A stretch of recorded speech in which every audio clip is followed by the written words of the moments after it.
সালামু আলাইকুম বলাবান, কি অবস্থা সবার, কেমন আছো তোমরা? সবকিছু ক্লিয়ার কিনা একটু জানাই দাও।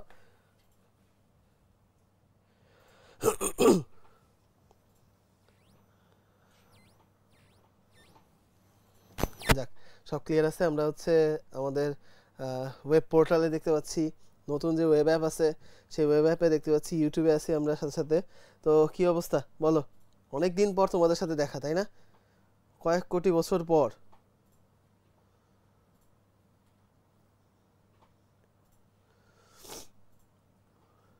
হ্যাঁ,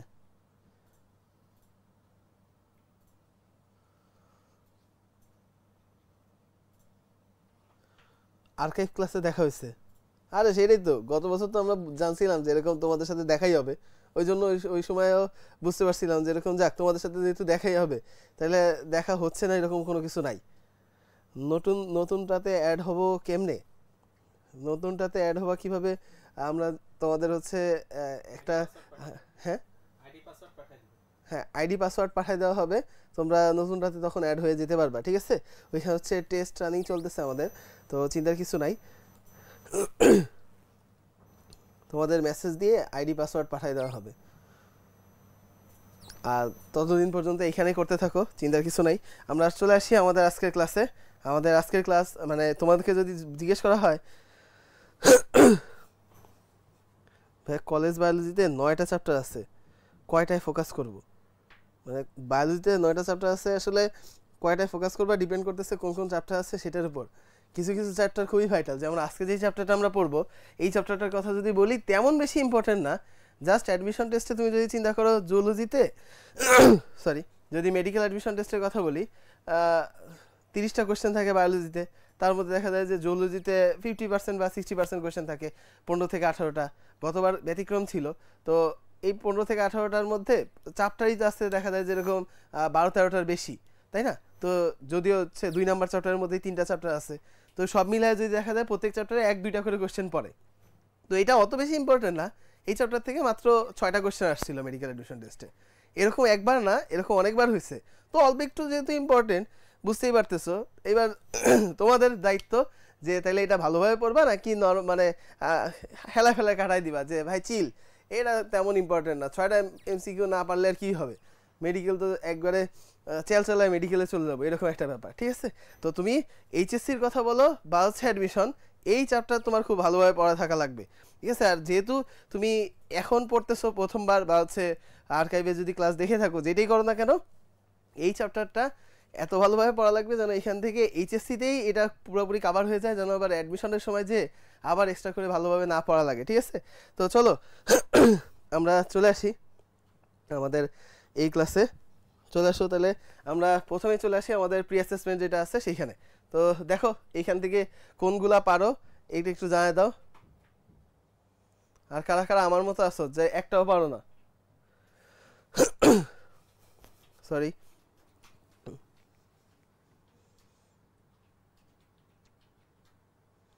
ভেরি গুড, পাওয়া গেছে 0টার পোলাপান। এই 0টা পাওয়া গেছে, যেহেতু খুবই ভালো, এই জিনিসটা দেখতে ভালো লাগে। একটাও পারে না, চলো আমিও পারি না তোমরাও পারো না, একসাথে শুরু করি তাইলে।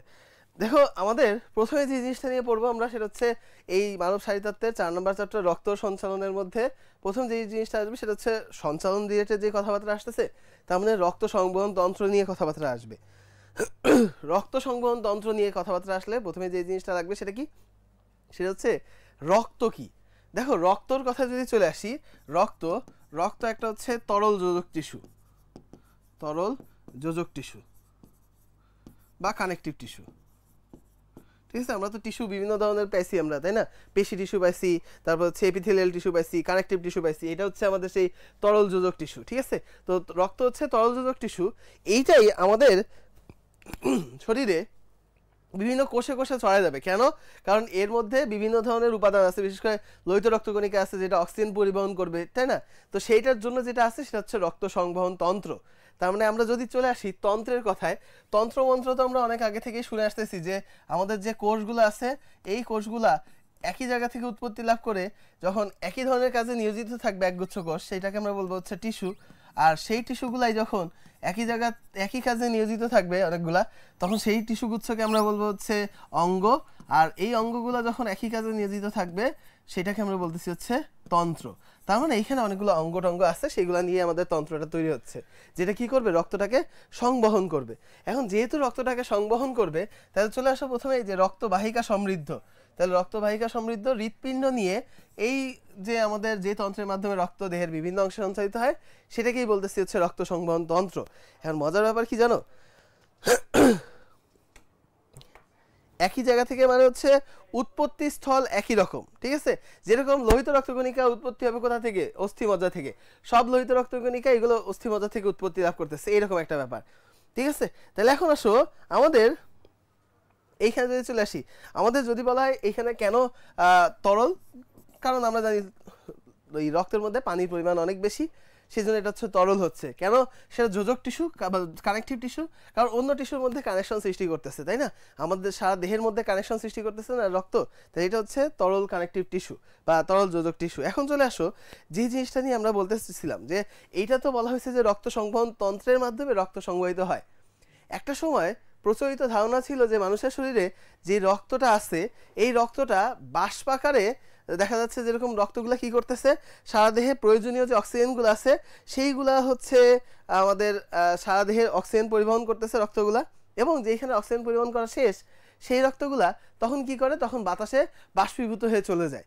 এই ধরনের একটা ধারণা ছিল তখন, কিন্তু এই ধারণার অবসান ঘটায় এই রক্ত একটা সংবহন তন্ত্রের মাধ্যমে রক্ত শিরা ধমনী কৈশিক জালিকা এইগুলার মধ্য দিয়ে পরিবাহিত হয়। এইসব কথাবার্তা প্রথম যে জিনিস বলছে যে ব্যক্তি, তার নাম হচ্ছে উইলিয়াম হার্ভে, ঠিক আছে।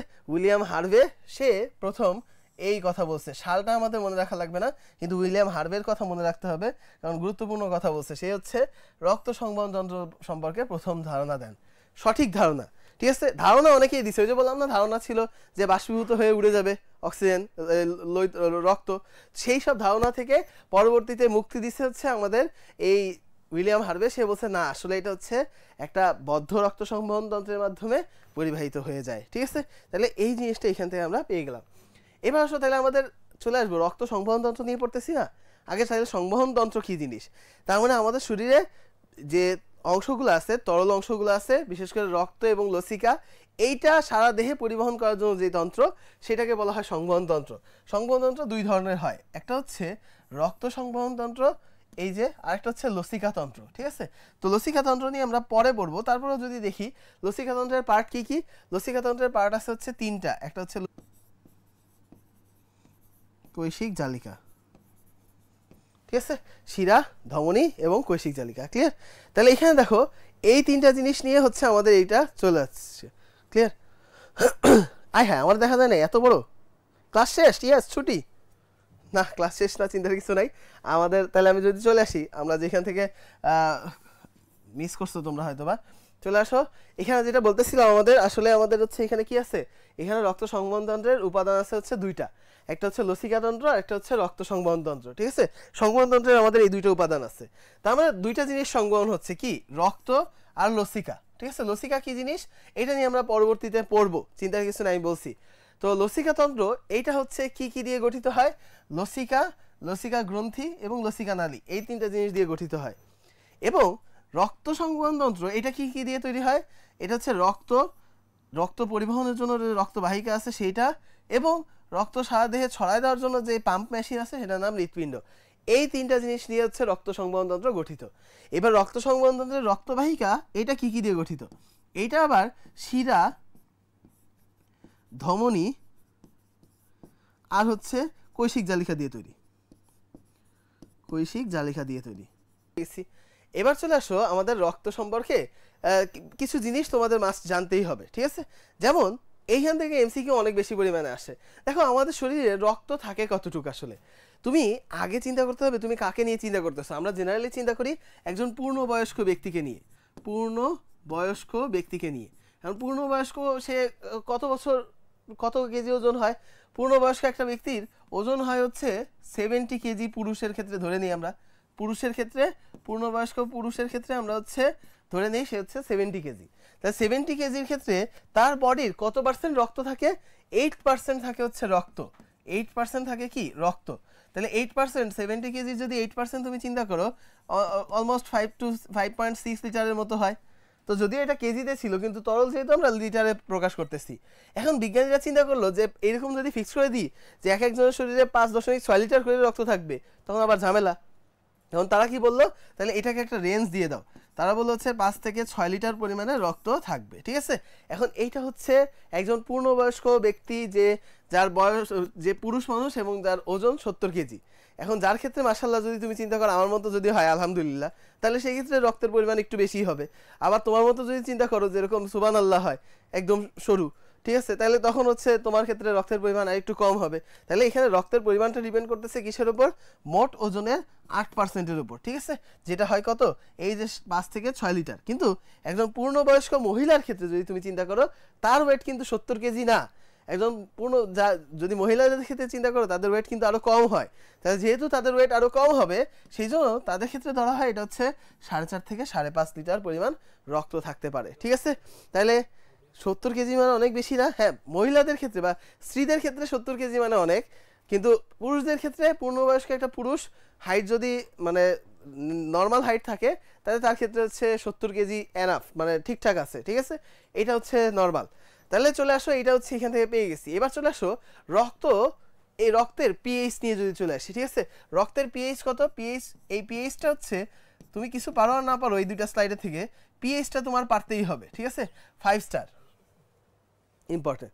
রক্তের পিএইচ কত? রক্তের পিএইচ হচ্ছে 7.35 থেকে 7.45, ঠিক আছে, যেটাকে আমরা অ্যাভারেজে বলি হচ্ছে 7.4। তাহলে দেখো, তুমি খেয়াল করে দেখো, এটা যেহেতু 7.35 থেকে 7.45, তাহলে আমাদের এই যে নর্মালি আমরা রেঞ্জ কি জানি, যদি হচ্ছে আমাদের 0 থেকে 14 পর্যন্ত হচ্ছে কি আছে, পিএইচ এর মান আছে, আর তার উপরে চলে গেলে কি হচ্ছে ক্ষারীয়। এখন তোমাকে যদি বলা হয় একটা তরল তার পিএইচ হচ্ছে 14 আর একটা তরল তার পিএইচ হচ্ছে 8, কোনটা বেশি ক্ষারীয় হবে বলো তো? একটা তরল একটা তরল তার পিএইচ হচ্ছে 8 আর একটা তরল যার পিএইচ হচ্ছে 14, তাহলে কোনটা বেশি ক্ষারীয় হবে, এ না বি বলো?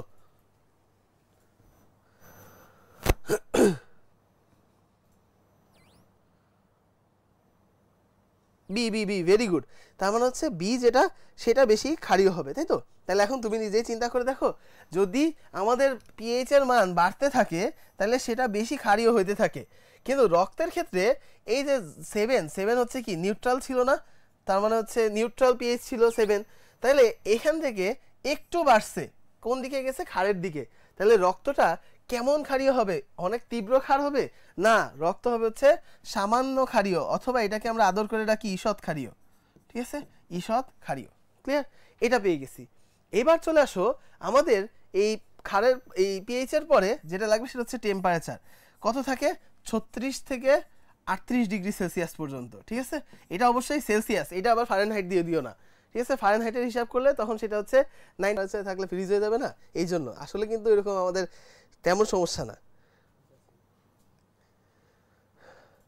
তো আমরা কোথায় ছিলাম আসলে? আমরা ছিলাম হচ্ছে 36 থেকে 38 ডিগ্রি সেলসিয়াসে, তাই না?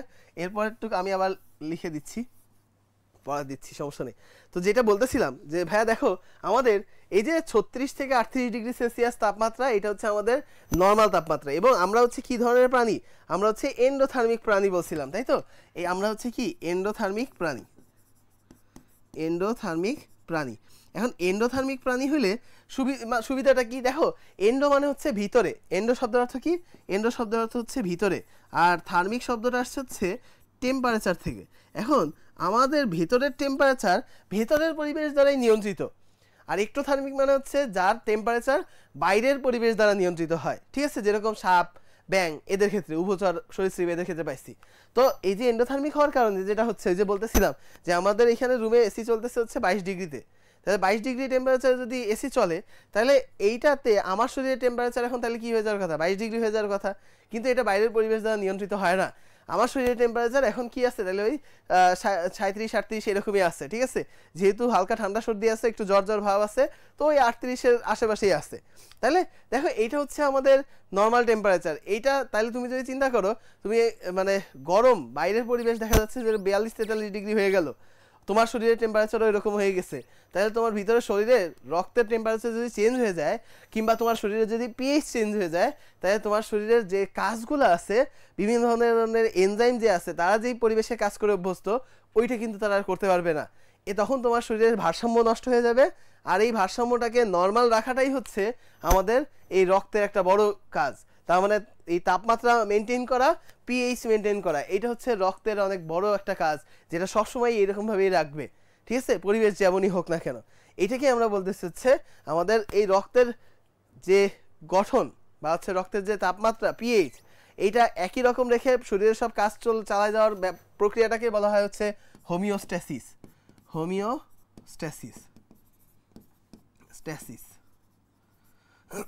ঠিক আছে, শরীরের পরিবেশটাকে, হোমিও মানে হচ্ছে একই, হোমো মানে কি একই, স্ট্যাসিস মানে হচ্ছে মানে আটকায় যাওয়া। ঠিক আছে, তার মানে হচ্ছে কোনো একটা একই ধরনের পরিবেশে আমাদের শরীরের বডিটাকে একই ধরনের প্রক্রিয়ার মধ্যে স্থির রাখার প্রক্রিয়াটাকে বলা হচ্ছে আমাদের হোমিওস্ট্যাসিস। ঠিক আছে, তাহলে এইটা আমরা এখান থেকে পেয়ে গেছি।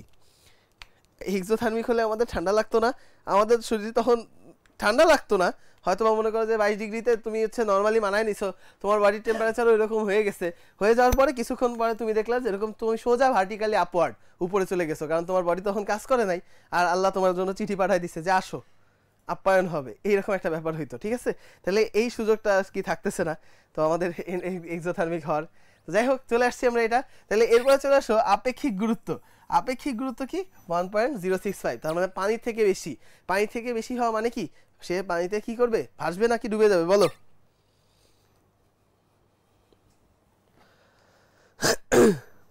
ভাসবে নাকি ডুবে যাবে? ডুবে যাবে। ভেরি গুড, তাহলে ডুবে যাবে। সাত সবার আগে আদিব, সাবাস।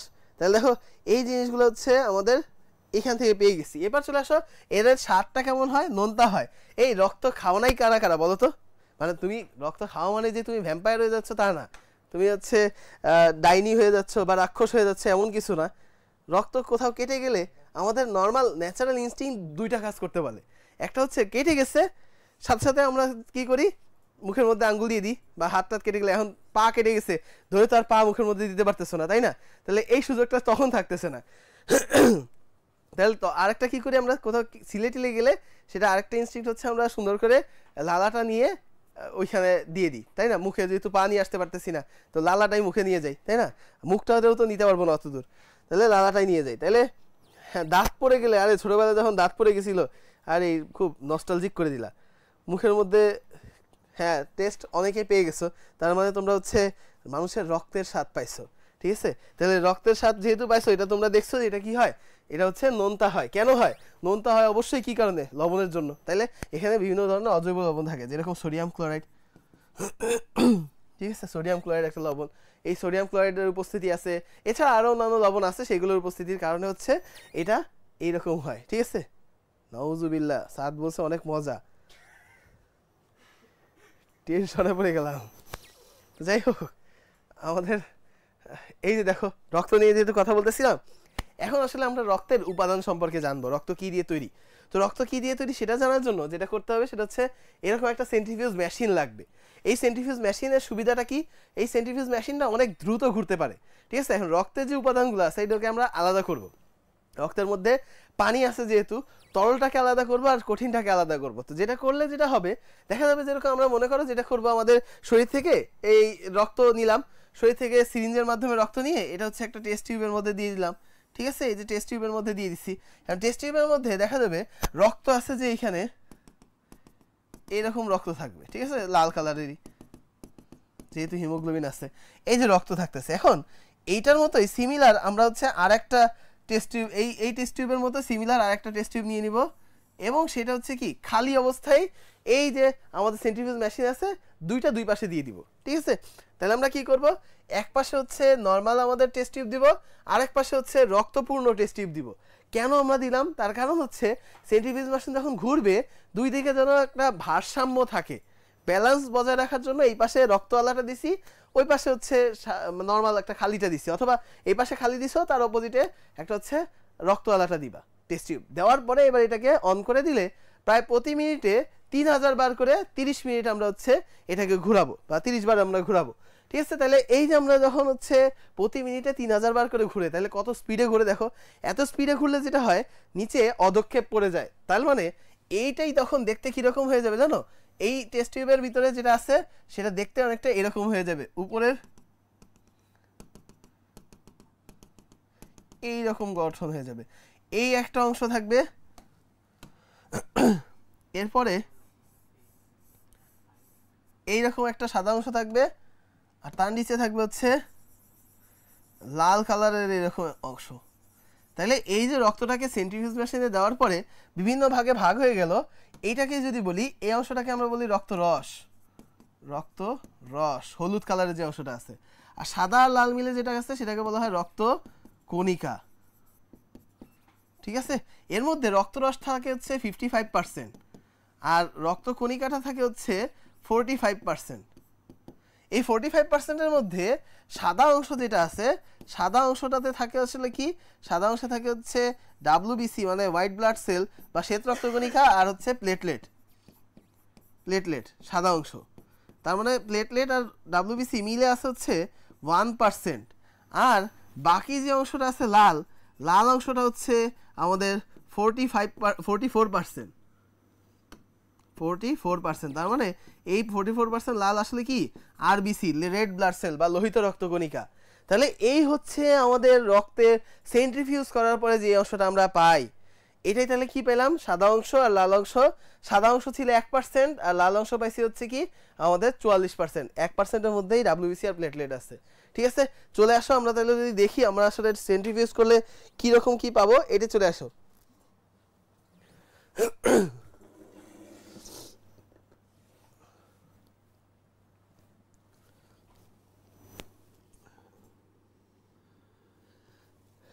এই দেখো এই যে অংশটা এটা দেখতে পাচ্ছ, যেটা এটা হচ্ছে কি একটা টেস্ট টিউব যেটার মধ্যে তুমি লাল রক্ত নিছিলা। ঠিক আছে, তাহলে এই যে রক্ত তুমি নিছো, এই রক্ত নেওয়ার পরে ভাই আমরা যদি আরেকটু ক্লোজ চলে আসি, হ্যাঁ, তাহলে এই যে তুমি রক্ত নিছো, রক্ত দেখো লাল আছে, ঠিক আছে, পুরাটাই লাল। তার মানে এটাকে তুমি কি সেন্ট্রিফিউজ করো নাই, সেন্ট্রিফিউজ করার আগের অংশ। ঠিক আছে, তাহলে সেন্ট্রিফিউজ করার পরে তুমি যখন সেন্ট্রিফিউজ করবা তখন তুমি দেখবা এই যে এখানে দেখো লাল অংশটা কিন্তু কম, হলুদ অংশটা বেশি, তার মানে হলুদ অংশটা কি রক্তরস। আর এরপরে দেখো এখানে নিচে দেখো একটু সাদা টাইপের অংশ দেখা যাচ্ছে, একটা চিকন একটা সাদা অংশ, এইটা হচ্ছে সাদা অংশ। তার নিচে যেটা আছে সেটা হচ্ছে আমাদের কি, সাদা অংশটার নিচে যেটা আছে সেটা হচ্ছে আমাদের রক্তকণিকা। ঠিক আছে, রক্তকণিকা সাদা অংশটার মধ্যে কি আছে, শ্বেত রক্তকণিকা আর হচ্ছে অনুচক্রিকা, নিচের এটা হচ্ছে লোহিত রক্তকণিকা। ঠিক আছে, এগুলো কি রিয়েল হলে তোমরা খুশি হইতা? রিয়েল হয়ে আসলে এইভাবে ওপেন দিয়ে এরকমভাবে রাখাটা টাফ। আর এটা আমরা হচ্ছে কেমিক্যাল দিয়ে বানাইছি, ঠিক আছে, যেন এইরকমভাবে হচ্ছে রাখা যায়। তো বোঝা গেছে? এইটুক ক্লিয়ার কিনা বলো তো?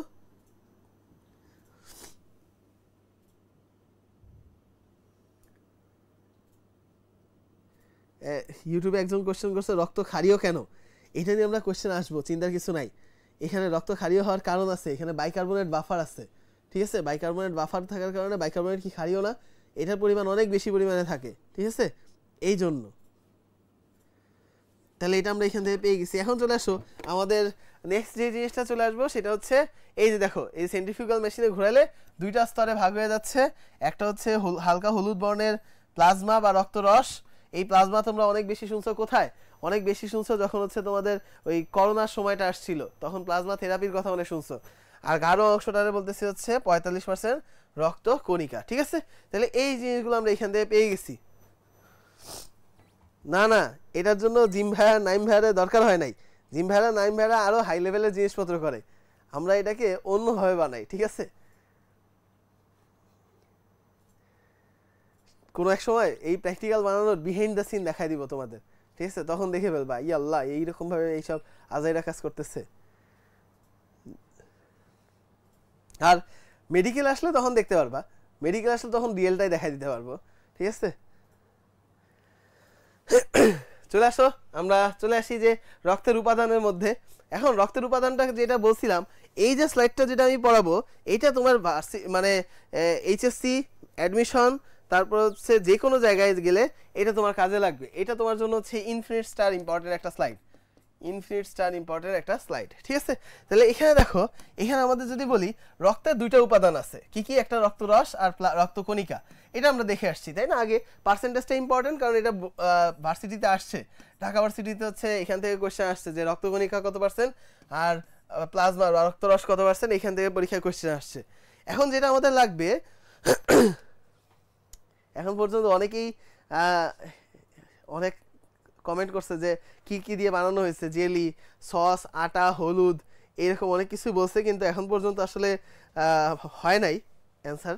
কিন্তু এই আইডিয়াটা ভালো লাগছে, সস দিয়ে আসলে বানানো যাইতো, সস দিয়ে বানানো যাইতো, কিন্তু সস দিয়ে বানানোর জন্য দরকার হয় না আসলে সস, ঠিক আছে, এর থেকে অন্যভাবে বানানো গেছে। যাই হোক, চলে আসো এরপরে যেটা বলতেছিলাম, রক্তকণিকা এটা 3 ধরনের আছে। কি কি? একটা হচ্ছে লোহিত রক্তকণিকা, শ্বেত রক্তকণিকা, অনুচক্রিকা। এটা নিয়ে অলরেডি বলে ফেলছি আমরা, যেখানে লোহিত রক্তকণিকা থাকে হচ্ছে 44%, আর শ্বেত রক্তকণিকা আর অনুচক্রিকা মিলে থাকে হচ্ছে 1%, ঠিক আছে। এটা আমরা এখান থেকে পেয়ে গেছি। এদের ভাগ আবার আছে, সেগুলো আমরা পরে পড়বো। চলে আসো রক্তরস। রক্তরস যেহেতু রস বলতেছি, এর মধ্যে ম্যাক্সিমাম অংশই কি? পানি। এবং পানি কত পার্সেন্ট? 90 থেকে 92%।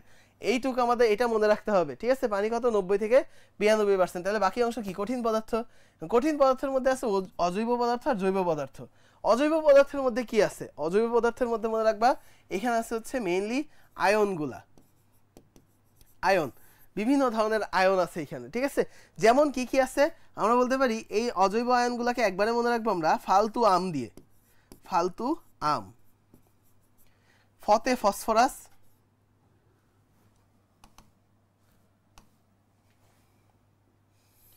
ফতে হচ্ছে কি?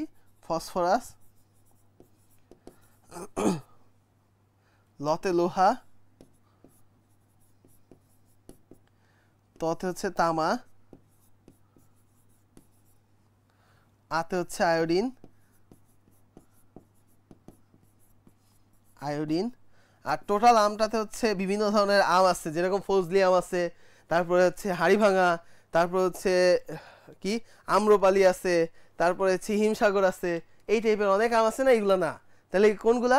এই যে আমাদের সোডিয়াম আছে, সোডিয়াম আছে, তারপর হচ্ছে আমাদের পটাশিয়াম আছে, ম্যাগনেসিয়াম আছে, এই সব আমগুলাকে আমরা বলতেছি হচ্ছে আমাদের আম, ঠিক আছে। তাহলে এইগুলো হচ্ছে আমাদের কি? ফালতু আম। তাহলে এই পেয়ে গেছি এগুলো সোডিয়াম, তারপরে সোডিয়ামের সাথে হচ্ছে ক্লোরাইড থাকে, বুঝছিস। আদিব একটা বলছে, ওইটার সাথে কিছুটা মিলছে। আদিব বলছে ফুড কালারের কথা, কিন্তু ফুড কালারের সাথে আরও কিছু জিনিস দেওয়া হয়েছে, ওটা আমি পাওয়া নাই। আমরা বললাম তো একদিন দেখাবো না কীভাবে কী করি। স্লাইম দিয়ে বানানো হয় নাই, পুরোটাই লিকুইড, ঠিক আছে, তরল। এটা কনসিস্টেন্সি অনেকটা রক্তের মতোই, ঠিক আছে, যাতে হচ্ছে ওই সেম লেভেলে থাকে, তা নাহলে থাকতো না আর কি, এই জন্য এগুলো করা। হ্যাঁ, ক্যালসিয়ামও থাকে, ক্যালসিয়ামও থাকে, বিভিন্ন ধরনের আমাদের যে বিভিন্ন ধরনের আম থাকতেছে এখানে, ঠিক আছে। তাহলে এইটা আমরা এখান থেকে পেয়ে গেছি, ক্যালসিয়াম, ম্যাগনেসিয়াম, তারপর হচ্ছে সোডিয়াম, টোডিয়াম, এগুলো থাকতেছে। এইগুলো তোমার হচ্ছে এমসিকিউর জন্য লাগবে, ঠিক আছে। তাহলে এইটুকু আমরা এখান থেকে পেয়ে গেছি, আমাদের এইটুক ক্লিয়ার আশা করি, যে এই হচ্ছে অজৈব উপাদান আমাদের এখানে আছে, ঠিক আছে। এই অজৈব উপাদান আমরা পেয়ে গেছি। এবার চলে আসো আমাদের নেক্সট যেটা জৈব উপাদান। জৈব উপাদানের মধ্যে আছে কি? Plasma protein. প্লাজমা প্রোটিন এখানে যদি চলে আসো, এই যে প্লাজমা প্রোটিনের ক্ষেত্রে যদি চলে আসো, প্লাজমা প্রোটিন তো আমাদের জন্য সবচেয়ে বেশি ইম্পর্টেন্ট। এই ছকটা তো এমনি ইনফিনিট স্টার, এখানে infinite star to the power infinite star, ঠিক আছে। তাহলে এইখান থেকে আমাদের এটা লাগবে। এখন প্লাজমা প্রোটিন কোনগুলা? দেখো তোমরা এখন তো এটা পাও, সেটা হচ্ছে জিপিএ, তাই না? তোমাদের সামনে মেইন আরাধ্য জিনিস হচ্ছে এইচএসসিতে জিপিএ 5 পাওয়া, তাই তো। তো এই যে আমাদের জিপিএ 5, এখন যেটা জিপিএ 5, সেইটা তুমি যখন ভার্সিটিতে উঠে যাবা তখন সেটাকে কি বলা হয় জানো? এখন যেটা জিপিএ সেটাকে তখন কি বলা হবে?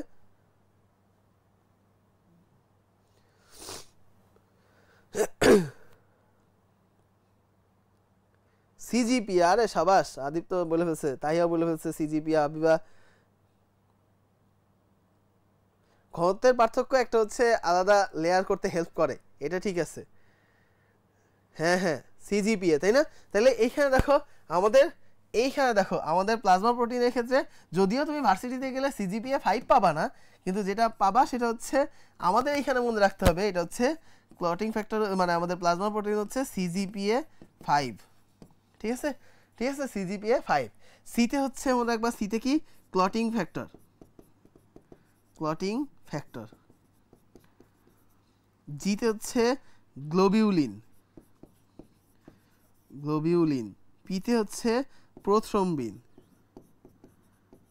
প্রোথ্রম্বিন। এতে অ্যালবুমিন, অ্যালবুমিন। আর 5তে হচ্ছে ফাইব্রিনোজেন, ফাইব্রিনোজেন, ঠিক আছে। এই হচ্ছে আমাদের প্লাজমা প্রোটিন, ঠিক আছে। খুবই ইম্পর্টেন্ট কোশ্চেন যে রক্তের আমাদের প্লাজমা প্রোটিন কোনগুলা, সিজিপিএ 5, এইটা দিয়ে হচ্ছে আমরা মনে রাখতে পারবো যে আমাদের প্লাজমা প্রোটিন কি কি আছে, ঠিক আছে। তাহলে এইটুকু আমরা এখান থেকে পেয়ে গেলাম, আশা করি এইটা নিয়ে আমাদের আর কোনো কনফিউশন থাকবে না। তাহলে এইটা আমরা এখান থেকে পেয়ে গেছি, এইটা হচ্ছে আমাদের, ঠিক আছে, এইটা হচ্ছে আমাদের এই যে প্লাজমা প্রোটিন রিলেটেড যে ইস্যুগুলো ছিল, ঠিক আছে। এবার চলে আসো নাইট্রোজেন গঠিত বর্জ্য পদার্থ। আমরা যে প্রোটিন জাতীয় খাবার খাই সেটাই হচ্ছে আমাদের নাইট্রোজেন গঠিত বর্জ্য পদার্থ হিসেবে থাকতেছে, ঠিক আছে। তো নাইট্রোজেন গঠিত যে বর্জ্য পদার্থগুলো আমরা পাচ্ছি সেগুলো কি কি, এটাও আমাদের এমসিকিউর জন্য লাগবে।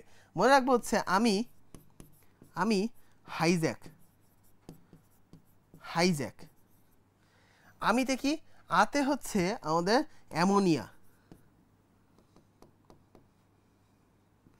আতে হচ্ছে কি অ্যামোনিয়া। তারপরে মানে আমি আর কি total ammonia.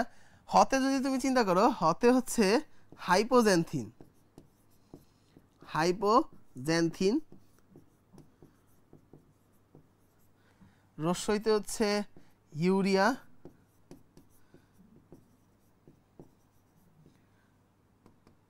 Urea, uric acid, uric acid. জ্যাতে যদি তুমি চিন্তা করো, জ্যাতে আছে হচ্ছে জ্যান্থিন, আর কতে আছে হচ্ছে ক্রিয়েটিনিন, ক্রিয়েটিনিন, ঠিক আছে। তাহলে এইগুলো হচ্ছে আমাদের নাইট্রোজেন গঠিত যে বর্জ্য পদার্থ আছে সেইগুলা, ঠিক আছে। তাহলে এইটার আমরা কি বলতেছি, এগুলো হচ্ছে আমাদের নাইট্রোজেন গঠিত বর্জ্য পদার্থ, ঠিক আছে। তাহলে নাইট্রোজেন গঠিত বর্জ্য পদার্থ কোনগুলো, এগুলো আমরা পেয়ে গেছি আমি হাইজ্যাক, ঠিক আছে। হ্যাঁ বলে তো দিছি যে ইনফিনিট স্টার যেখানে গেলে আমরা সিজিপিএ 5 পাবো। হ্যাঁ আরে সাবাস। তাহলে দেখো এখান থেকে আমরা পেয়ে গেছি যে আমাদের নাইট্রোজেন গঠিত বর্জ্য পদার্থ কি কি আছে, আমি হাইজ্যাক। তাহলে এটা আমরা এখান থেকে পেয়ে গেছি। এর বাইরে যা থাকবে সেটা অন্যান্য পদার্থ। এটা তো তোমার সিকিউতে আসবে না, আসবে এমসিকিউতে। তাহলে এখন তোমাকে যদি বলা হয় হরমোন, এটা কোন ধরনের পদার্থ বলো তো, আমাদের নাইট্রোজেন গঠিত বর্জ্য পদার্থ, প্লাজমা প্রোটিন, নাকি অন্যান্য পদার্থ?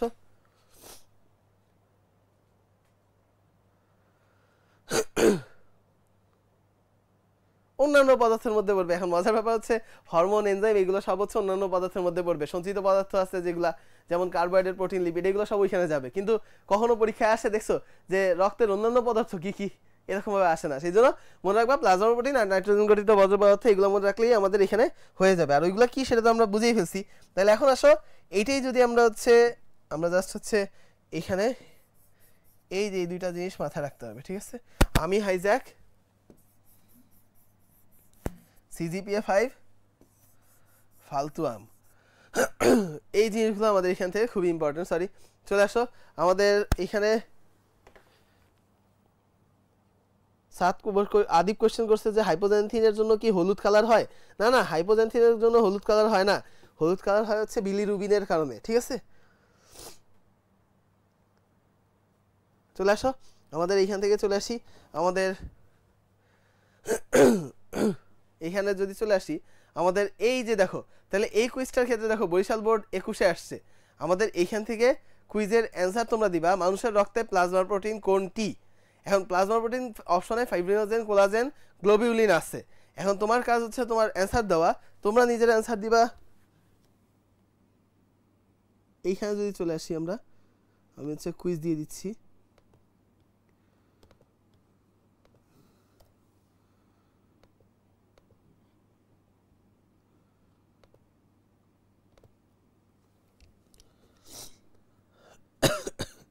সরি।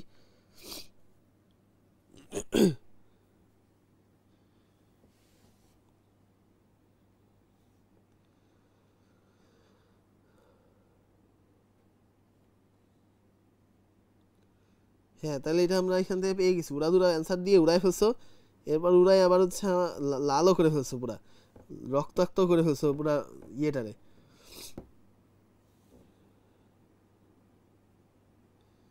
হ্যাঁ,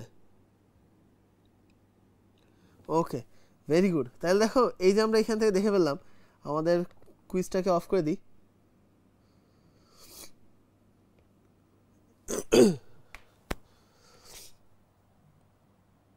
আর সবাই থেকে পার্টিসিপেট করছে, দেখেই ভালো লাগতেছে। ভুল হোক ঠিক হোক, অংশগ্রহণ নিশ্চয়।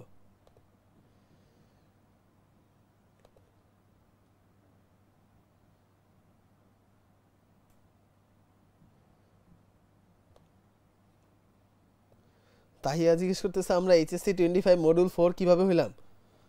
আমরা এইচএসসি 25 মডিউল 4, ও আচ্ছা, ওইটা হচ্ছে একটু আগে আমি আরেকটা ক্লাস নিচ্ছিলাম ওই এইচএসসি 25 মডিউল 4-এর, ওদের লাস্টের দিকের ক্লাস ছিল, তো ওইটা ওই জন্য হচ্ছে ভুল করে ভুলে গেছো। এটা প্যারা নেওয়ার কিছু নাই। এই যে দেখো, দেখে বসছি ভাই, ওই যে আমাদের ওইখানে লেখা আছে বোধহয় এইচএসসি 25 মডিউল 4, ওটা হচ্ছে এইচএসসি 26 মডিউল 2 হবে। তো ওই যে আমি একটু আগে ক্লাস নিচ্ছিলাম, তো ওইটার জন্য হচ্ছে ওদের চেঞ্জ করা হয়েছিল, এরপর হঠাৎ করে চলে আসছে। ঠিক আছে, এরকম হয়। দেখো এই জিনিসগুলো হচ্ছে পুরোটাই আধ্যাত্মিক ব্যাপার, এইগুলো আসলে আমাদের কন্ট্রোলে না থাকলেও আসলে ডিভাইসের কন্ট্রোলে থাকে, বুঝতে চাই, মাঝে মাঝে এরকম হয়। তো এগুলো নিয়ে প্যারা দেওয়ার কিছু নাই। তো তোমরা যেটা অ্যান্সার দিচ্ছ আমরা সেটাই মেনে নিলাম। তাহলে কারেক্ট অ্যান্সার কি? সি, তাই না? কোলাজেন কিন্তু হচ্ছে রক্তে প্লাজমা প্রোটিন না। তাহলে আমরা এখান থেকে পেয়ে গেছি। এবার চলে আসো রক্ত রস নিয়ে কথা বলবো। এখন একটু আগে তোমাদের আমি বলছিলাম যে রক্ত রসের ক্ষেত্রে আমাদের রক্তের কত পার্সেন্ট রক্তরস, এটা অ্যান্সার দাও তো। রক্তের কত পার্সেন্ট রক্তরস? 55%, very good. তাহলে 55% যদি রক্তরস হয়, 55% যদি রক্তরস হয়, রক্ত ছিল কত? 5 থেকে 6 লিটার অ্যাভারেজে পূর্ণবয়স্ক সুস্থ মানুষের দেহে। তাহলে 5 থেকে 6 লিটার যদি হয়, তাহলে এখন তুমি নিজে চিন্তা করো এইটার হাফ কত হবে? 3 লিটারের কাছাকাছি, তাই না? 5 থেকে 6 লিটার মানে হচ্ছে 2.5 থেকে 3 লিটার, 2.5 থেকে 3 লিটার, তাই না? এখন 50% হবে 2.5 থেকে 3 লিটার, তাহলে 55% বলা যায় অলমোস্ট বা প্রায় 3 লিটার হয়। তাহলে সেইখান থেকে শব্দ আসছে যে যেহেতু রক্তরস 55% টোটাল রক্তের, তাহলে সেটা হচ্ছে 5 থেকে 6 লিটার হবে। এবং সেটা যদি রক্ত যদি 5 থেকে 6 লিটার হয়, এটা হবে 2.5 থেকে 3 লিটার। এখন 55% যেহেতু অলমোস্ট 3 লিটারের মতোই হয়, প্রায় 3 লিটার হয়। তাহলে এটা আমরা এখান থেকে পেয়ে গেছি। এখন এই তরলটা কি করতেছে আসলে? এই যে রক্তরসটা আছে, হলুদ রক্তরস, এটা হচ্ছে তরল। তাহলে তরলতা রক্ত করতেছে, রক্ত যে তরলতা আছে, তরল কানেকটিভ টিস্যু বলছি আমরা, তরল যোজক টিস্যু, এইটা নিয়ন্ত্রণ করতেছে হচ্ছে কি আমাদের এই রক্তের রক্তরস। ঠিক আছে, আর যার কারণে এর ভিতরে রক্তকণিকাগুলো ভাসমান অবস্থায় আছে। যেমন আমরা এখানে যে রক্তকণিকা পড়ে আসছি, লোহিত রক্তকণিকা, শ্বেত রক্তকণিকা, এটা আছে কয় ধরনের? 2 ধরনের, আমাদের 2 ধরনের পাই। একটা হচ্ছে দানাদার বা গ্র্যানুলোসাইট,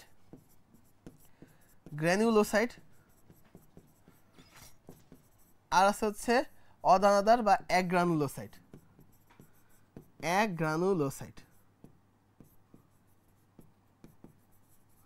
ঠিক আছে, তাহলে দেখো গ্র্যানিউল মানে কি? গ্র্যানিউল মানে হচ্ছে দানা, আর সাইট মানে হচ্ছে কোষ। তার মানে যেই কোষের মধ্যে অনেক অনেক দানা আছে সেগুলোকে বলা হয় গ্র্যানুলোসাইট। আর এ মানে কি? এ মানে হচ্ছে নাই বা না। গ্র্যানুল মানে হচ্ছে দানা, আর সাইট মানে হচ্ছে কোষ। তার মানে দানা নাই যেই কোষে, সেটাকে বলা হচ্ছে অ্যাগ্রানুলোসাইট। তার মানে আমরা বলতে পারি শ্বেত রক্তকণিকার ক্ষেত্রে যদি চলে আসো, আমাদের শ্বেত রক্তকণিকা এইটার প্রকারভেদ যদি দেখি, এটা 2 ধরনের আছে। একটা হচ্ছে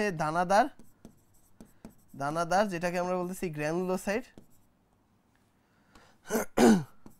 গ্র্যানুলোসাইট, আর একটা আছে হচ্ছে অদানাদার, যেটা হচ্ছে অ্যাগ্রানুলোসাইট।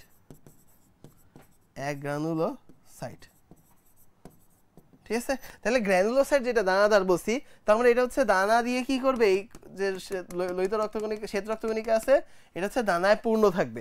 এখন তুমি চিন্তা করো একটা কোষ, সেটা যদি দানায় পূর্ণ থাকে, তাহলে এটা আমরা বলতে পারি এটা হচ্ছে filled with granule, filled with granule বলা যায়, যেহেতু গ্র্যানিউল মানে হচ্ছে দানা, তাহলে এটা হচ্ছে কি দিয়ে পূর্ণ, দানা দিয়ে পূর্ণ, দানায় পূর্ণ, মানে ফিল আপ হয়ে আছে কি দিয়ে, দানা দিয়ে, তার মানে ফিল হয়ে আছে দানা দিয়ে, সেই জন্য গ্র্যানুলোসাইটের মধ্যে সবগুলা গ্র্যানুলোসাইটের নামের মধ্যেই ফিল থাকবে।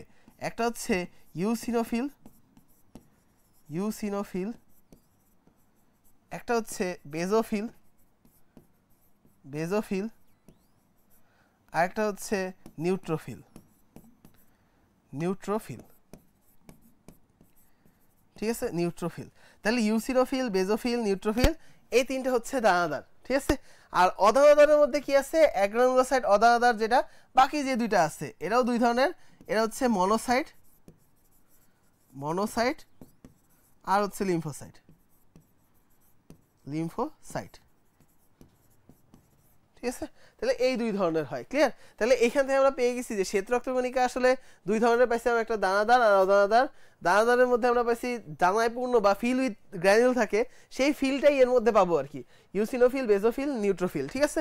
এইখান থেকে আমরা পেয়ে গেছি, ঠিক আছে। তাহলে এইগুলো আমরা এইখান থেকে দেখে আসলাম। তাহলে এই কণিকাগুলো এর মধ্যে পরিবাহিত হয়, আর পরিপাকৃত যে খাদ্যসার আছে সেটা বিভিন্ন টিস্যু অঙ্গে পরিবহন করে। ওই যে অন্যান্য পদার্থ যেটা পাইছিলাম যে এনজাইম, হরমোন, এইগুলো সব ধারণ করতেছে, সেইগুলো বিভিন্ন অঙ্গে নিয়ে যাবে। এরপরে দেখো এই যে বজ্র পদার্থ, যে নাইট্রোজেন গঠিত যে বজ্র পদার্থ ছিল সেইগুলো বৃক্ষে পরিবহন করে নিয়ে যাবে না, ত্যাগ করে দেওয়ার জন্য। এরপরে দেখো কার্বন ডাইঅক্সাইড আছে, সেইটা পরিবহন করে নিয়ে যাবে, এটাও তো বজ্র পদার্থ, এটাও বের করে দিতে হবে, ঠিক আছে। তাহলে এটা পেয়ে গেছি। এরপরে লোহিত রক্তকণিকার সংবন্ধন হওয়ার আগে অক্সিজেন কিছু পরিবহন করে, এটা আমরা শ্বসন চ্যাপ্টারে পাবো। এই যে হরমোন, এনজাইম, লিপিড, এইগুলা পরিবহন করতেছে। রক্তে অম্লক্ষারের ভারসাম্য রক্ষা করতেছে, কিভাবে, এটা খুব ইম্পর্টেন্ট, কিভাবে, কারণ এর মধ্যেই দেখা যায় যে এরকম বিভিন্ন ধরনের আয়ন আছে না, আয়নগুলা কি করে, অম্লক্ষারের ভারসাম্য রক্ষা করতেছে। আর এরপরে চলে আসে রক্ত জমাট বাঁধার জন্য ক্লটিং ফ্যাক্টর, যে রক্ত জমাট বাঁধার জন্য কি লাগে, ক্লটিং ফ্যাক্টর, জমাট বাঁধার জন্য যে ফ্যাক্টর তাকে বলা হয় ক্লটিং ফ্যাক্টর। এটা কি প্লাজমা প্রোটিন না, এটা তো এখানেই আছে, সেই জন্য এইখান থেকে আমরা এটাও পেয়ে গেছি, ক্লিয়ার। তাহলে এই হচ্ছে রক্তরসের নর্মাল যে কাজটা আছে সেগুলা, ঠিক আছে। তাহলে এই দেখো এখানে এই কুইজটা অ্যান্সার দাও যে রক্তরসে প্লাজমার পরিমাণ শর্করা কত ভাগ।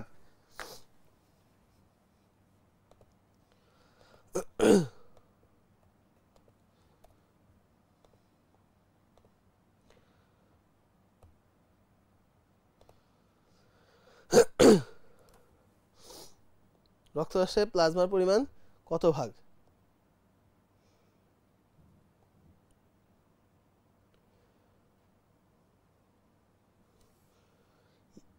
ইরে, যাদের রক্তরসে 80% আর 90% করে যে রক্তরসের মধ্যে মানে রক্তরসে প্লাজমার পরিমাণ শতকরা কত ভাগ যে বলছো,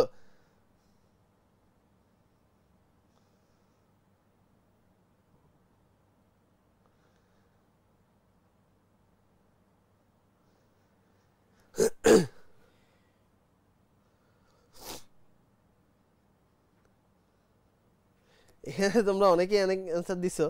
দেখো এখানে যদি আমি হচ্ছে কারেক্ট অ্যান্সার বলি, কারেক্ট অ্যান্সার কিন্তু এখানে 100% হবে। এটা একটা মাত্র একজন বলছে রক্তরসই তো প্লাজমা, তাই না? আসলে এটার ক্ষেত্রে কারেক্ট অ্যান্সার হচ্ছে 100%, কিন্তু যখন এটা বোর্ডে আসছিল তখন আসলে এটা হচ্ছে এরকমভাবে ছিল, রক্তরসে অথবা প্লাজমার পরিমাণ শতকরা কত ভাগ, ঠিক আছে। তো জাস্ট অথবাটা না থাকার কারণে এখানে অ্যান্সার তুমি 55%ই ছিল, কিন্তু যদি ওই অথবা না দাও তাহলে আসলে কারেক্ট অ্যান্সার কিন্তু রক্তরসে বা প্লাজমা, কিন্তু 100%ই রক্তরসই হচ্ছে প্লাজমা, তাই না? তাহলে কিন্তু সেক্ষেত্রে 100%ই হয়, কিন্তু তোমরা ওটা ঠিকই আছে, যেরকম তোমরা যেটা দিছো এটা ঠিকই আছে, 55%ই এটাই কারেক্ট অ্যান্সার, ঠিক আছে। তাহলে এটা আমরা এখান থেকে পেয়ে গেছি। এই চলে আসো, ঠিক আছে। তাহলে আমরা এই পার্টটুক দেখে ফেললাম লোহিত রক্তকণিকা। এরপরে আমরা পড়বো তাহলে লোহিত রক্তকণিকার আগে তোমরা এই যে ব্রেক করতেছো, তো আমরা একটা 5 মিনিটের ব্রেক দিয়ে নিই, ব্রেক দিয়ে তারপর হচ্ছে লোহিত রক্তকণিকা শুরু করবে। এবং লোহিত রক্তকণিকার মধ্যে মজার কিছু ইনফরমেশন আছে, ঠিক আছে। তো চলে আসো, বোঝার অনেক জিনিসপত্র আছে যেগুলো আমরা মুখস্থ করি খালি, সেই জিনিসগুলো নিয়ে আলোচনা করবো আমরা, ঠিক আছে। তাহলে এখানে চলে আসো, আমরা হচ্ছে একটা 5 মিনিটের ব্রেকে যাই।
সাউন্ড কি দিয়ে দিচ্ছেন ভাই?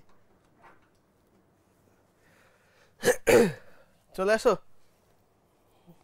এই কারা কারা জীবিত আছো একটু নাড়াচাড়া করে দেখায় দাও তো যে ভাই এখন আসি।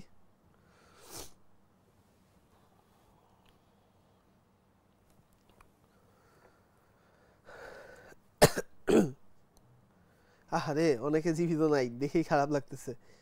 আমাদের মাঝখানে তারা ছিল, কিন্তু রক্ত পড়তে পড়তে হঠাৎ করে তারা রক্তাক্ত হয়ে জীবিতদের কাতার থেকে সরে গেছে। ভেরি গুড, চলে আসো। তাহলে আমরা চলে আসি আমাদের লোহিত রক্তকণিকা। লোহিত রক্তকণিকা, এখানে প্রথম কথা হচ্ছে সেটাকে আমরা রক্তকণিকা কেন বলতেছি ভাইয়া, রক্ত রস কেন বলতেছি না, মানে রক্তকোষ কেন বলতেছি না, এটা হচ্ছে আমাদের কোশ্চেন, যে রক্তকোষ কেন বলতেছি না, কেন এখানে আমরা কণিকা বলতেছি। তাহলে দেখো কণিকা বলার কারণ আছে। দেখো একটা কোষের ক্ষেত্রে কি থাকে, কোষের মধ্যে কোষীয় অঙ্গাণু থাকবে না? কোষীয় অঙ্গাণুর মধ্যে কি আছে, আমাদের সাইটোপ্লাজমের মধ্যে থাকে হচ্ছে মাইটোকন্ড্রিয়া, তারপর হচ্ছে নিউক্লিয়াস এবং সেন্ট্রিওল টেন্ট্রিওল, আরও অন্যান্য যে অঙ্গাণু আছে, ঝিল্লিবদ্ধ ঝিল্লিবিহীন, এইগুলা। তাহলে এই যে জিনিসগুলো আছে আমাদের, এইগুলো তো অলরেডি আমরা হচ্ছে, হ্যাঁ সবার তো নিউক্লিয়াস নাই, তার হচ্ছে আবার নিউক্লিওয়েড আছে, যাদের নিউক্লিয়াস নাই তাদের তো নিউক্লিওয়েড আছে, তাই না? তাহলে এই জিনিসগুলা তারা আদিকোষী হইতো, এদের তো তাও নাই, ঠিক আছে? তাহলে এখন কেন এদেরকে আমরা কণিকা বললাম, তার কারণ হচ্ছে এদের ক্ষেত্রে কোষীয় যে অঙ্গাণুগুলো থাকার কথা, সাইটোপ্লাজমের মধ্যে মাইটোকন্ড্রিয়া, নিউক্লিয়াস, সেন্ট্রিওল টেন্ট্রিওল, এগুলা কিছু এদের থাকতেছে না, এই জন্য এদেরকে আমরা বলতেছি রক্তকণিকা। লোহিত কেন বলতেছি, লোহিত বলার কারণ হচ্ছে এরা হচ্ছে লাল কালারের হয়ে থাকে। কেন লাল কালারের হয়? কারণ হিমোগ্লোবিন থাকতেছে, ঠিক আছে? এই জন্য এরা হচ্ছে লোহিত রক্তকণিকা, ঠিক আছে? তাহলে এই জিনিসটা আমরা একটু ক্লিয়ার কিনা বলো তো, লোহিত রক্তকণিকাকে কেন রক্তকোষ বলা হয় না? Clear, very good. তাহলে এইটুকু আমরা পেয়ে গেছি, তার মানে আমাদের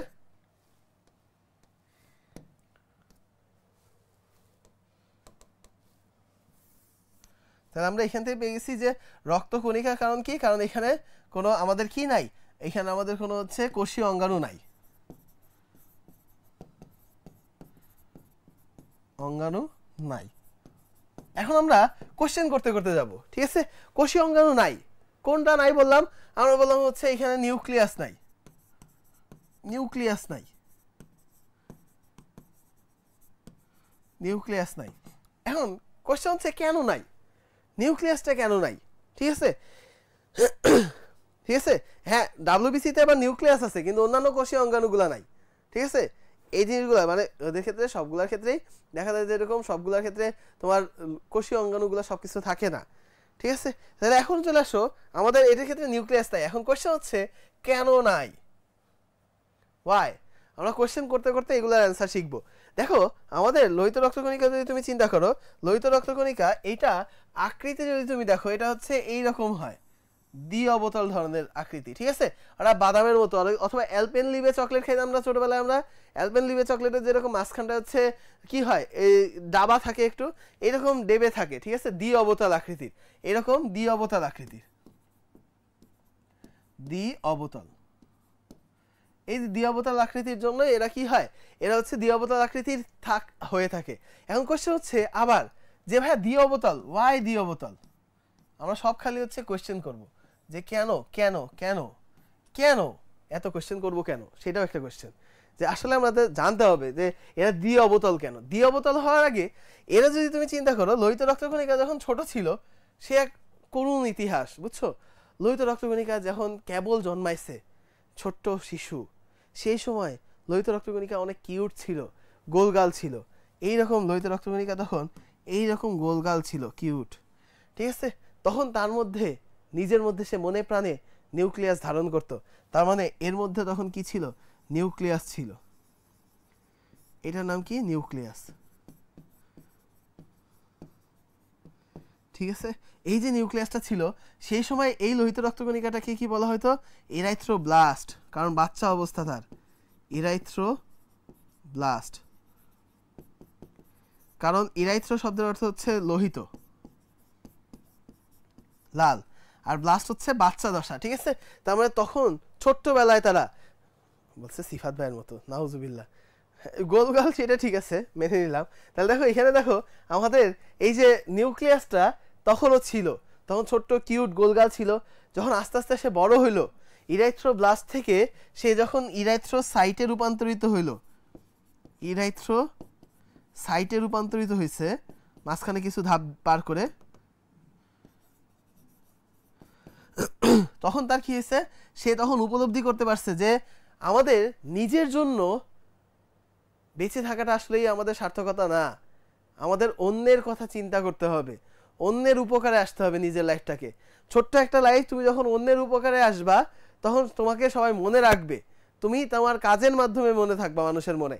তো সে চিন্তা করছে সেও তাই থাকতে চায়, সে নিজেকে অন্যের তরে বিলিয়ে দিতে চায়।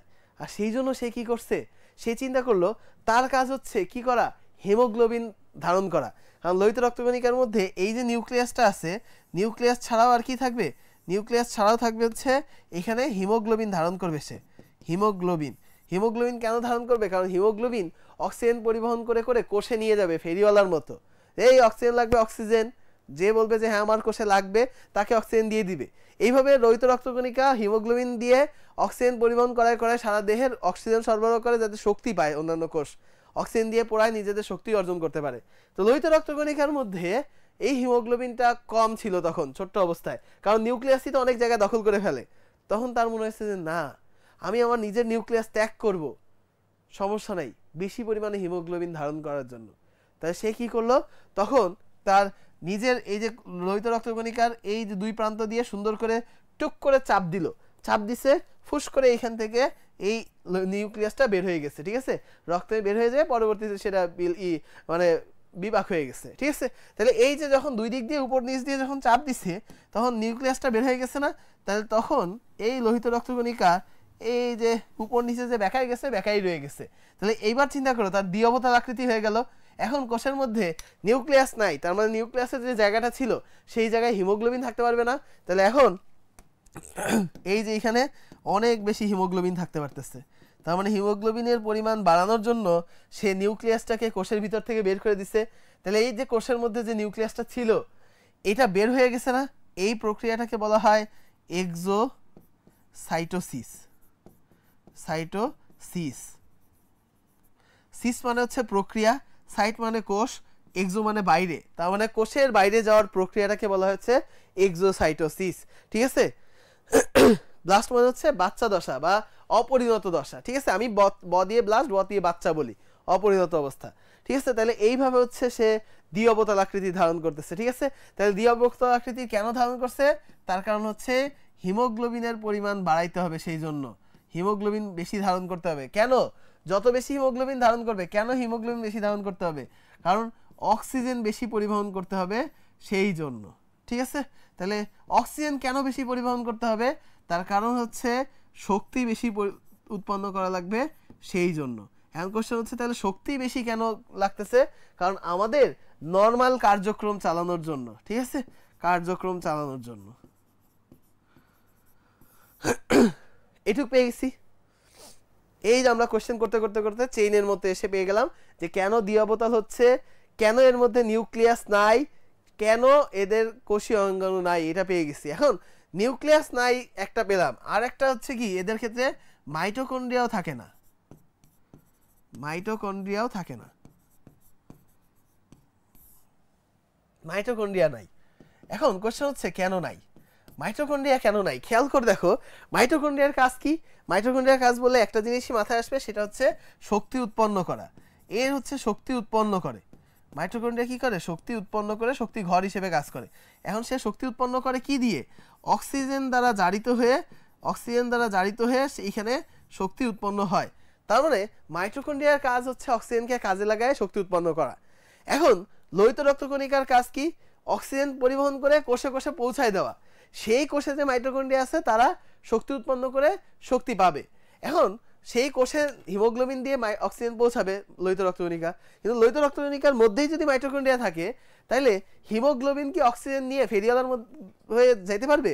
দেখা গেল যেরকম যেই ফেরিওয়ালা আছে সেই ফেরিওয়ালা ফেরি করতে যায় তার বাচ্চারে নিয়ে, ঠিক আছে। কারণ বাচ্চা হচ্ছে মিষ্টিখোর, সে ফেরিওয়ালার যে মিষ্টি আছে সে দেখা যায় যেরকম বাড়িতে বাড়িতে যে মিষ্টি দিবে কি তার বাচ্চাই মিষ্টি খেয়ে ফেলায়, তাহলে তার কি আর হচ্ছে ব্যবসা করে লাভ আছে? তার জীবনের সব কিছুই লস, তার কোনো লাভ লোকসান কিছুই নাই, সবই লস।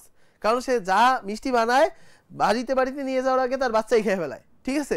তো এখানে হিমোগ্লোবিন কোষে কোষে নিয়ে যাবে অক্সিজেন, কিন্তু দেখা যাচ্ছে এখানে মাইটোকন্ড্রিয়া আছে, সে মাইটোকন্ড্রিয়া অক্সিজেন সব জারিত করে শক্তি হয়ে গেছে। তার মানে লোহিত রক্তকণিকা তখন শক্তিশালী হয়ে একাকার, কিন্তু কোষ দুর্বল হয়ে পড়ছে। তাহলে এরকম কি হওয়া সম্ভব? এই জন্য এদের ক্ষেত্রে মাইটোকন্ড্রিয়া নাই, ঠিক আছে? তাহলে আমরা বুঝতে পারছি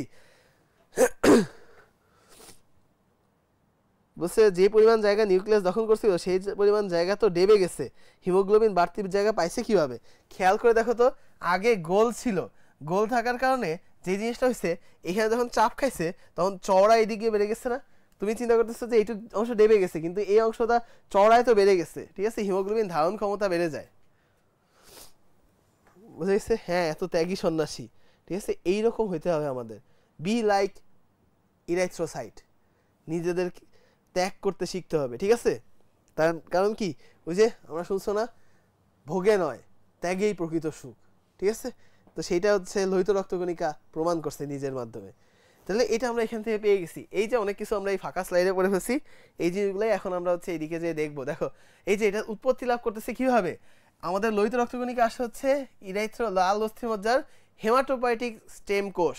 দেখো স্টেম কোষ, স্টেম কোষ মানে হচ্ছে কি, এইটা হচ্ছে এমন একটা কোষ যেখান থেকে অন্যান্য কোষ তৈরি হইতে পারে, সেটাকে বলা হচ্ছে আমাদের স্টেম কোষ। এখন হেমাটো শব্দটা আসছে হচ্ছে রক্ত, পয়েস্টিক শব্দটা আসছে হচ্ছে পোয়েসিস থেকে, পোয়েসিস মানে হচ্ছে তৈরি করার প্রক্রিয়া,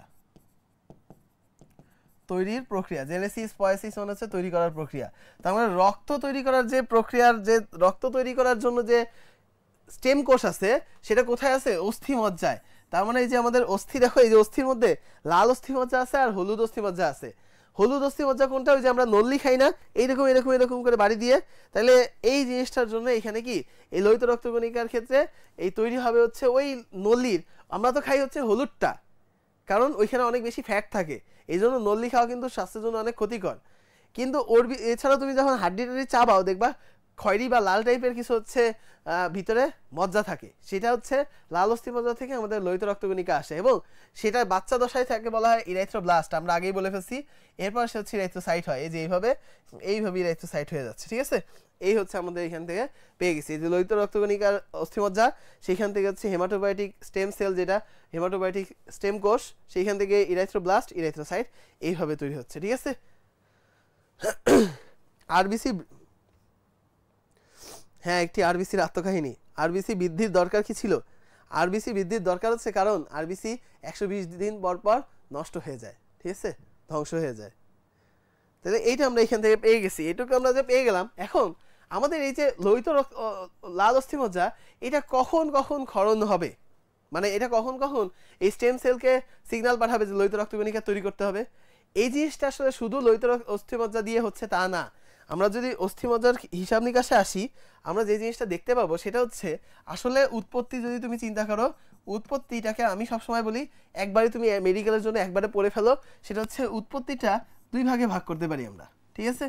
একটা হচ্ছে সারা জীবন, আরেকটা হচ্ছে 0 থেকে 20 বছর পর্যন্ত, ঠিক আছে? 0 থেকে 20 বছর পর্যন্ত কোথায় কোথায় হয়? এই 0 থেকে 20 বছর পর্যন্ত এই আমাদের আরবিসির উৎপত্তি হয় হচ্ছে আমাদের লাল অস্থিমজ্জা,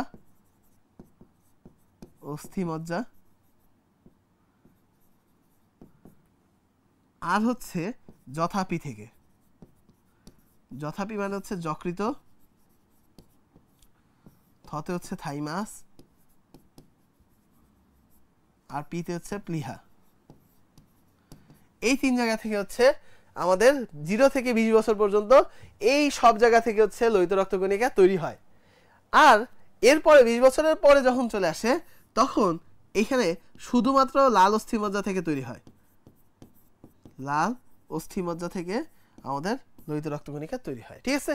তার মানে সারা জীবন লাল অস্থিমজ্জা থেকেই তৈরি হবে, কিন্তু এই 20 বছর পর্যন্ত আমাদের লাল অস্থিমজ্জা যথা আর হচ্ছে যথা পি থেকে তৈরি হবে ঠিক আছে তাহলে এই জিনিসটা আমরা এখান থেকে পেয়ে গেছি এখন তুমি চাইলে চিন্তা করো তো একজন ব্যক্তি যার বয়স হচ্ছে 28 বছর 28 বছর তার ক্ষেত্রে কোথা থেকে লোহিত রক্তকণিকা তৈরি হবে বলো তো কোথা থেকে লোহিত রক্তকণিকা তৈরি হবে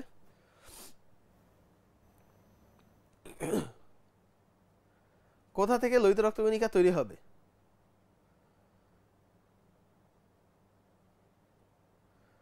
রেড বোন ম্যারো বা লাল অস্থিমজ্জা অস্থির ভেরি গুড তাহলে এইটুকু আমরা এখান থেকে পেয়ে গেছি এবার দেখো এই লোহিত রক্তকণিকা কিভাবে তৈরি হয় আসলে আমাদের বৃক্ক আছে বৃক্ক থেকে এই হচ্ছে বৃক্ক বা কিডনি সেক্ষেত্রে ইরিথ্রোপয়েটিন একটা হরমোন আছে এই যে হরমোনটা আছে এই হরমোনটা ক্ষরণ হয় এই যে হরমোনটা আছে এইটা ক্ষরণ হয়ে সিগন্যালটা নিয়ে যাচ্ছে অস্থিমজ্জার কাছে লাল অস্থিমজ্জা তখন কি করে সেই সিগন্যালটা পাঠাচ্ছে আমাদের স্টেম কোষের কাছে স্টেম কোষ মানে যে কোষ থেকে অন্যান্য কোষ তৈরি হচ্ছে সে কি করবে ইরাইথ্রোব্লাস্ট তৈরি করবে সেখান থেকে ইরাইথ্রোসাইট তৈরি হবে এবং সেটা এই রক্তবাহিকার মধ্যে পাঠায় দিবে ঠিক আছে এই রক্তনালীর মধ্যে বা রক্তবাহিকার মধ্যে পাঠায় দিবে ক্লিয়ার তাহলে এইটুকু আমরা এখান থেকে পেয়ে গেছি তাহলে চলো এই প্রক্রিয়াটাই যদি আমরা এখানে দেখি আমাদের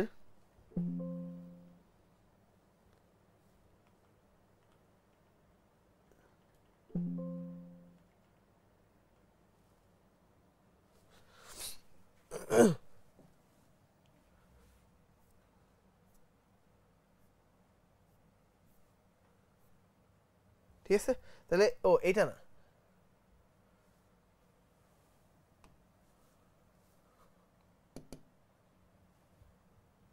হ্যাঁ এটা আমরা এটা তো আমরা দেখে ফেলছি আমরা ইয়েতে চলে আসি ঠিক আছে এটা তো আমরা বলে ফেলছি যে এরকম আমাদের ইরিথ্রোপয়েটিন হরমোন এটা হচ্ছে লাল অস্থিমজ্জাকে সিগন্যাল পাঠাইলো যে হ্যাঁ তুমি হচ্ছে এখন লোহিত রক্তকণিকা তৈরি করো সে স্টেম কোষকে সিগন্যাল দিবে সেখান থেকে ইরিথ্রোব্লাস্ট আসবে সেই ইরিথ্রোসাইটটা পরবর্তীতে রক্তনালীর মধ্যে চলে আসবে ঠিক আছে তাহলে এইটা হচ্ছে আমাদের লোহিত রক্তকণিকার উৎপাদন গঠন অলরেডি আমরা পড়ে ফেলছি দেখো গোল হয় শুরুতে এবং রক্তে ভাসমান ছিল দ্বিঅবতাল চাকতির মতো হয়ে গেছে নিউক্লিয়াস বিহীন হবে হিমোগ্লোবিন যুক্ত হচ্ছে সেই জন্য এটা লাল কালারের হয় এগুলো সব অলরেডি আমরা পড়ে ফেলছি আগেই ছোটবেলায় এবার আসে হিমোগ্লোবিনের গঠন এই যে হিমোগ্লোবিনের কথা যদি তুমি চিন্তা করো হিমোগ্লোবিন এটা আসলে কি দিয়ে তৈরি হিমোগ্লোবিনটা তৈরি হয় হচ্ছে দেখো হিমোগ্লোবিন তুমি যদি ভাঙো দুইটা অংশ পাবা কি কি একটা হচ্ছে হিম আর একটা হচ্ছে গ্লোবিন গ্লোবিন হচ্ছে এক ধরনের প্রোটিন এই যে এটা হচ্ছে কি এক ধরনের প্রোটিন গ্লোবিন হচ্ছে এক ধরনের প্রোটিন আর হিমকে যদি তুমি ভাঙো হিমকে ভাঙলে তুমি দুইটা জিনিস পাবা একটা হচ্ছে আয়রন আয়রন পাবা আর একটা পাবা হচ্ছে বিলিভার্ডিন বিলিভার্ডিন যেই বিলিভার্ডিনটা পরে রূপান্তরিত হয় কিসে বিলিরুবিনে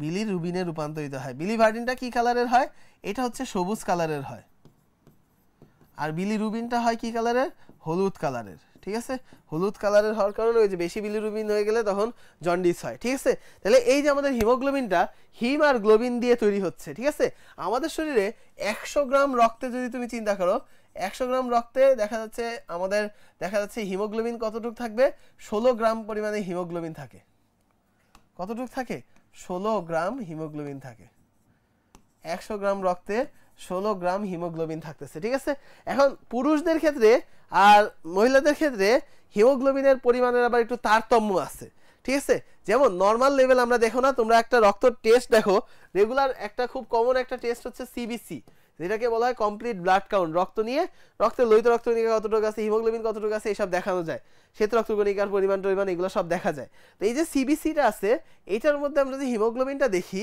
হিমোগ্লোবিনের মধ্যে পুরুষদের একটা মাপ আছে আর স্ত্রীদের ক্ষেত্রে একটা মাপ আছে ঠিক আছে যেটা হিমোগ্লোবিনের ক্ষেত্রে পরিমাণ এটা যদি বলা হয় পুরুষদের ক্ষেত্রে নরমাল মাপ কত বলা হয় এটার ক্ষেত্রে বলা হচ্ছে 13.5 থেকে 17.5 17.5 এটা খুবই ইম্পর্টেন্ট ঠিক আছে হিমোগ্লোবিনের পরিমাণ আর স্ত্রীদের ক্ষেত্রে সেটা কত স্ত্রীদের ক্ষেত্রে হচ্ছে 11.5 থেকে 15.5 ঠিক আছে এই হচ্ছে পুরুষ আর স্ত্রীদের ক্ষেত্রে হিমোগ্লোবিনের হিসাব নিকাশ এটা কততে গ্রাম পার ডেসিলিটার হিসাবে ঠিক আছে তাহলে এই মানটা আমাদের মনে রাখতে হবে এটা বইয়ের মধ্যে আছে আমি দাগানো বই দিয়ে দিব তখন তোমরা পেয়ে যাবা ঠিক আছে তাহলে হ্যাঁ আমাদের এই জন্য এই 60% এর জন্যই আমরা ফুল রেট দেখি হ্যাঁ কারণ এটা 60%-এর জন্য না, আসলে লোহিত রক্তকণিকার মধ্যে যে হিমোগ্লোবিন আছে সেই জন্য প্রত্যেকটা লোহিত রক্তকণিকাকে আমরা লাল দেখতেছি। টোটালটা লোহিত রক্তকণিকার পরিমাণ যেহেতু বেশি সেজন্য পুরো রক্তটাকে আমাদের লাল দেখায়।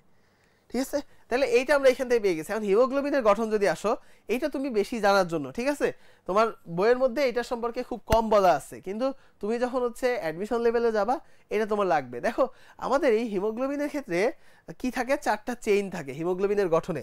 কয়টা চেইন থাকে?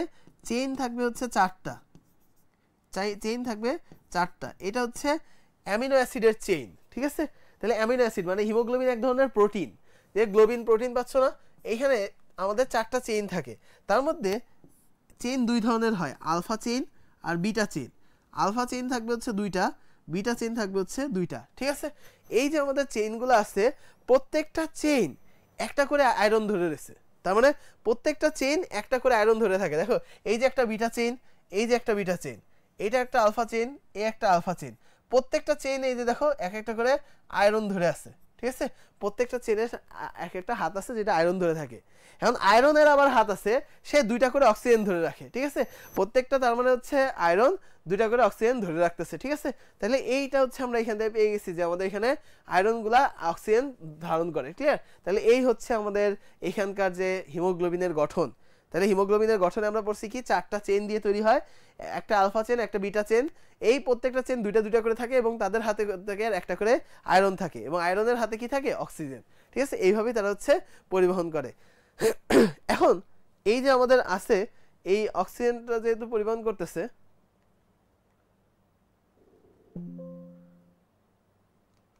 এই দেখো হিমোগ্লোবিনের গঠন যদি আমরা দেখি এখানে, এই দেখো এই যে আমাদের বিভিন্ন ধরনের চেইন আছে এর মধ্যে।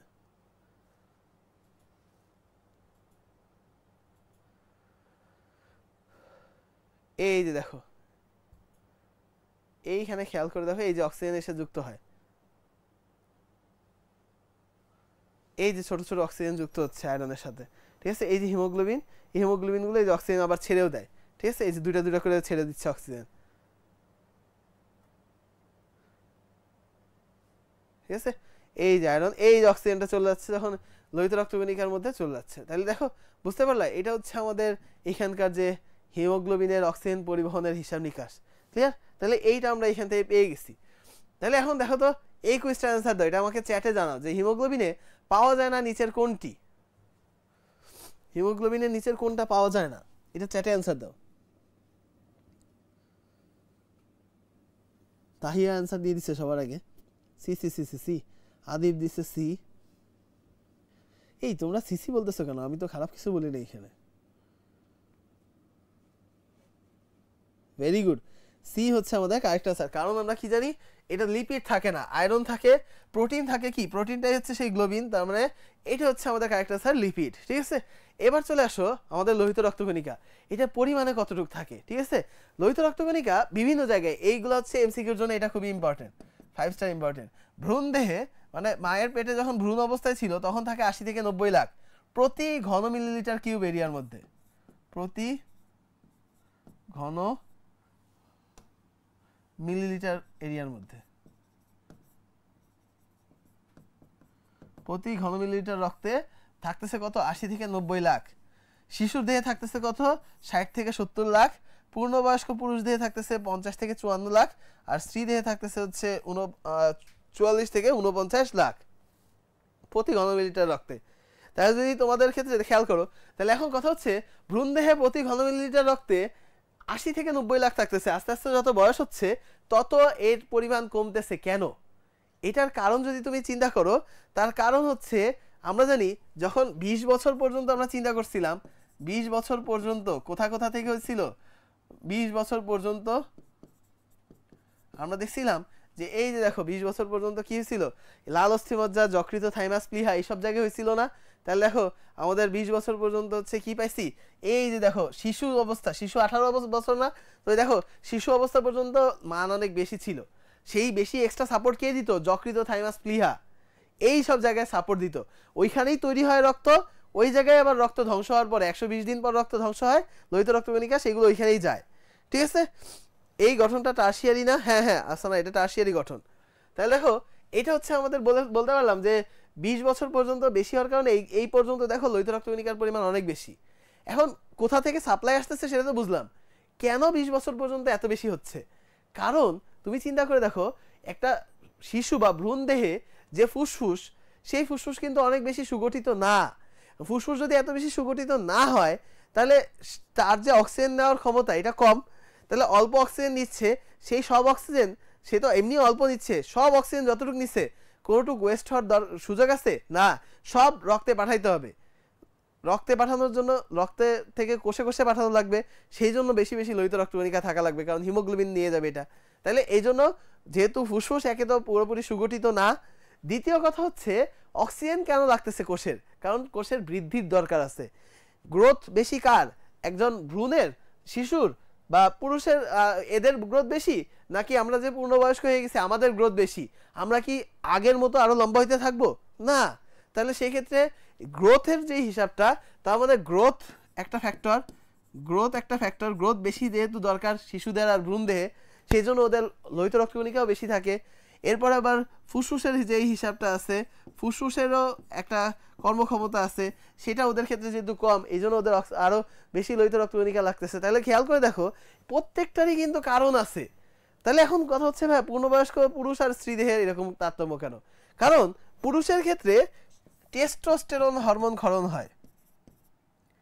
টেস্টোস্টেরন, এই হরমোন ক্ষরণটার এটা কি করে? এটা হচ্ছে ইরাইথ্রোপয়েটিন হরমোন ক্ষরণের উদ্দীপনা দেয় বা ইরাইথ্রোপয়েসিসকে হেল্প করে। ইরাইথ্রোপয়েসিস, এই ইরাইথ্রোপয়েসিস শব্দের অর্থ হচ্ছে তৈরি করার প্রক্রিয়া। ইরাইথ্রো মানে হচ্ছে লোহিত রক্তকণিকা, লোহিত, তার মানে লোহিত রক্তকণিকা তৈরি করার যে প্রক্রিয়া সেটাকে বলা হয় ইরাইথ্রোপয়েসিস। আর সেই ইরাইথ্রোপয়েসিসটাকে বাড়াবে হচ্ছে এই টেস্টোস্টেরন হরমোন, যেটা কার থাকে? পুরুষ দেহে। এই জন্য পুরুষের ক্ষেত্রে লোহিত রক্তকণিকা বেশি থাকে, স্ত্রী দেহে তো টেস্টোস্টেরন থাকতেছে না, তাহলে এদের ক্ষেত্রে লোহিত রক্তকণিকার পরিমাণটা কম থাকতেছে।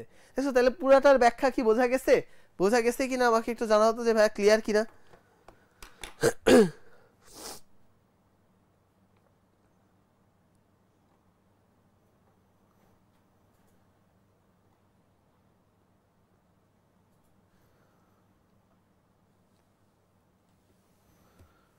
তাহলে তোমাকে যদি বলা হয় টোটাল রক্তের পরিমাণ কার দেহে বেশি, ভ্রূণ দেহে, শিশুর দেহে, পূর্ণবয়স্ক পুরুষ দেহে নাকি পূর্ণবয়স্ক স্ত্রী দেহে? টোটাল রক্তের পরিমাণ কার, একজন নর্মালি যদি সুস্থ মানুষের কথা চিন্তা করো, টোটাল রক্তের পরিমাণ কার দেহে বেশি?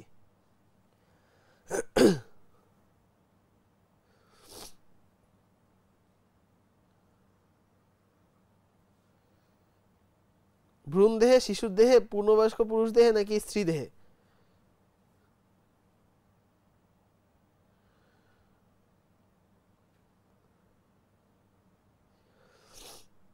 অনেকে লিখতেছো ভ্রূণ দেহে। দেখো ভ্রূণ দেহে হচ্ছে প্রতি ঘনমিলিটারের বেশি, কিন্তু টোটাল যদি তুমি চিন্তা করো, একটা ভ্রূণ, ছোট্ট একটা বাচ্চা, তার শরীরে রক্ত থাকেই কতটুকু?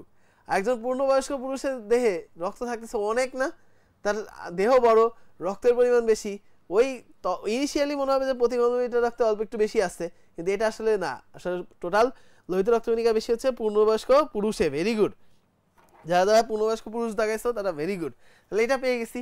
এখন দেখো লোহিত রক্তকণিকার পরিমাণ তো দেখে ফেলছি, অ্যাভারেজে ধরা হচ্ছে 50 লাখ বা 45 থেকে 50 লাখের এরকম অ্যারাউন্ড ধরা হয়। তাহলে যদি এরকম হয়, নর্মাল যে আরবিসির পরিমাণ আছে নর্মালের থেকে কমে গেছে, ঠিক আছে, কমে গেছে, তাহলে এই যে নর্মালের থেকে যদি কমে যায়, কত পার্সেন্ট কমে গেল? 25% কমে গেল। কমলে সেটাকে আমরা বলতেছি হচ্ছে অ্যানিমিয়া বা রক্ত স্বল্পতা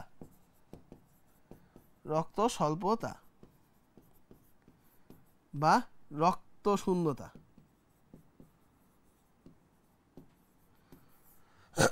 তাহলে এটা হচ্ছে আমাদের অ্যানিমিয়া। যদি নর্মালি যতটুকু রক্ত থাকার কথা তার দেহে, তার 25% কমে যায়, তাহলে সেটাকে আমরা বলতেছি রক্ত শূন্যতা বা রক্ত স্বল্পতা।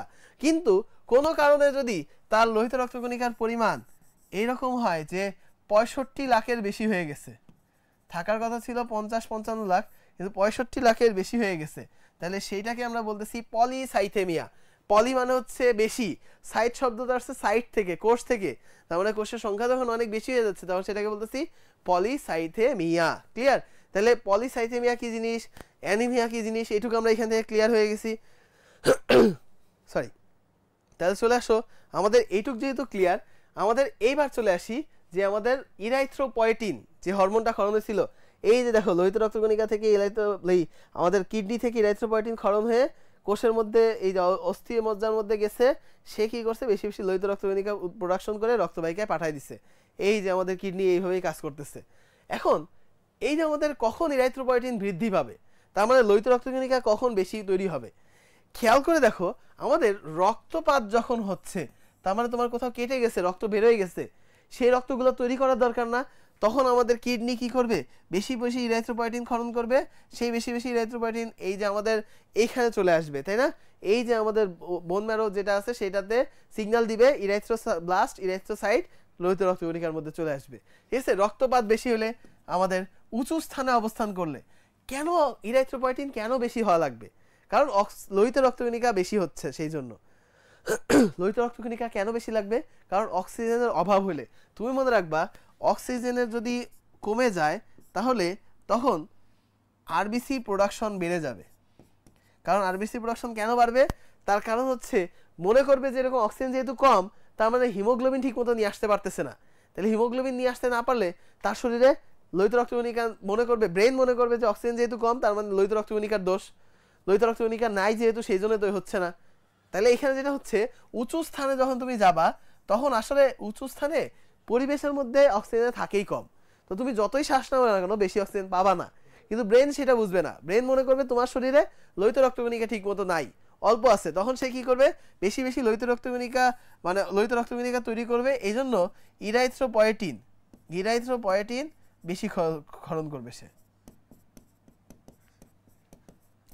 এইটার পরিমাণ বাড়ায় দিবে, তখন আরবিসির পরিমাণও বেড়ে যাবে। ঠিক আছে? তাহলে ব্যায়াম যখন করতেছো তখন শক্তি অনেক বাড়ানো হয় না, অনেক বেশি শক্তির দরকার হয়, এই যে শক্তিটা যখন দরকার হচ্ছে তখন আরবিসির পরিমাণটা বাড়ানো লাগতেছে, আরবিসির পরিমাণ বাড়লে তখন ইরাইথ্রোপয়েটিন তো অটোমেটিক বাড়ানো লাগতেছে বলেই তো আরবিসির পরিমাণ বাড়তেছে। ঠিক আছে? তাহলে এই যে অক্সিজেন যখন কমে যাবে আরবিসি বাড়ানোর জন্য ইরাইথ্রোপয়েটিন বেশি ক্ষরণ হবে। এখন অক্সিজেন কখন কমে যায়, এই যে বললাম ব্যায়াম করতে যে অক্সিজেন সব ব্যয় হয়ে গেছে শক্তি উৎপন্ন করে, তো অক্সিজেন তো আরও লাগবে। এবার অস্থিমজ্জার যদি ক্ষতি হয়, অস্থিমজ্জার ক্ষতি হলে লোহিত রক্তকণিকা কি কম না, লোহিত রক্তকণিকা কম উৎপন্ন হবে, কিন্তু ব্রেন চিন্তা করবে অস্থিমজ্জার ক্ষতি হওয়ার জন্য লোহিত রক্তকণিকা হয়েছে কমে গেছে বা অক্সিজেন কমে গেছে, সেটা না, অক্সিজেন কমে গেছে যেহেতু লোহিত রক্তকণিকা বাড়াও, সে সিগন্যাল পাঠাবে কিডনিকে যে ইরাইথ্রোপয়েটিন হরমোন ক্ষরণ করো, তো ইরাইথ্রোপয়েটিন হরমোন ক্ষরণ হবে, ইরাইথ্রোপয়েটিন চলে যাবে হচ্ছে লোহিত রক্তকণিকার তৈরি করার জন্য এই অস্থিমজ্জার কাছে কারখানায় যেয়ে দেখবে কারখানা ধ্বংস হয়ে পড়ে আছে, ইয়াল্লাহ নাউজুবিল্লাহ, তখন সে মাথায় হাত দিয়ে পড়ে থাকবে, কিন্তু তার কিছু করার নাই। ওইদিকে ব্রেন বলতেছে যে দূর আরো ইরাইথ্রোপয়েটিন ক্ষরণ করো, সবাই এসে দেখবে যে এরকম কি রে আগের ইরাইথ্রোপয়েটিন তুই এখানে কেন, বলছে এরকম আমি তো আসছিলাম এই কারণে, এখানে দিয়ে কারখানা ধ্বংস, সবাই এখানে যেয়ে বসে থাকবে, তার মানে আলটিমেটলি লোহিত রক্তকণিকা তৈরি হবে না, কিন্তু ব্রেন সিগন্যাল দিতেই থাকবে। ঠিক আছে? এই যে হিমোগ্লোবিন যদি কমে যায় তাহলে তখনও ইরাইথ্রোপয়েটিন ক্ষরণ হবে, এই বিভিন্ন কারণে রক্তের অক্সিজেন কমে গেলে। ঠিক আছে? এখন দেখো জিনিসটা হচ্ছে অক্সিজেন কমে গেছে বা অক্সিজেন ডিমান্ড যখন হচ্ছে তখন হচ্ছে না, যেরকম একটা অবস্থা হচ্ছে গর্ভাবস্থায় এরকম ঘটনা ঘটে, কারণ গর্ভাবস্থায় দেখো একটা মানুষের কিন্তু তখন মানে নিড না, ডিমান্ড কিন্তু দুইটা মানুষের, গর্ভাবস্থায় মায়ের বডির ভিতরে আরেকটা বাচ্চাও আছে, তারও ডিমান্ড আছে অক্সিজেন ডিমান্ড, সেই ডিমান্ড ফুলফিল করার জন্য অক্সিজেন বেশি দরকার হয়, সেই জন্যই তখন লোহিত রক্তকণিকাও বেশি উৎপন্ন হয় এবং ইরাইথ্রোপয়েটিনও বেশি ক্ষরণ হয়। ঠিক আছে? তাহলে লোহিত রক্তকণিকা যদি চিন্তা করতো যে না আমার এখন ডিমান্ড বেশি কিন্তু তাতে দরকার নাই, আমি বেশি তৈরি করব না, তাহলে আমাদের কি অবস্থা হইতো তুমি চিন্তা করে দেখো তো। এই সিচুয়েশনগুলোতে অনেকগুলাতেই যেরকম আমাদের আসলেই খুব দরকার হয় অক্সিজেনের, তখন আমাদের আসলেই এই লোহিত রক্তকণিকার পরিমাণ বেড়ে যেয়ে, ঠিক আছে,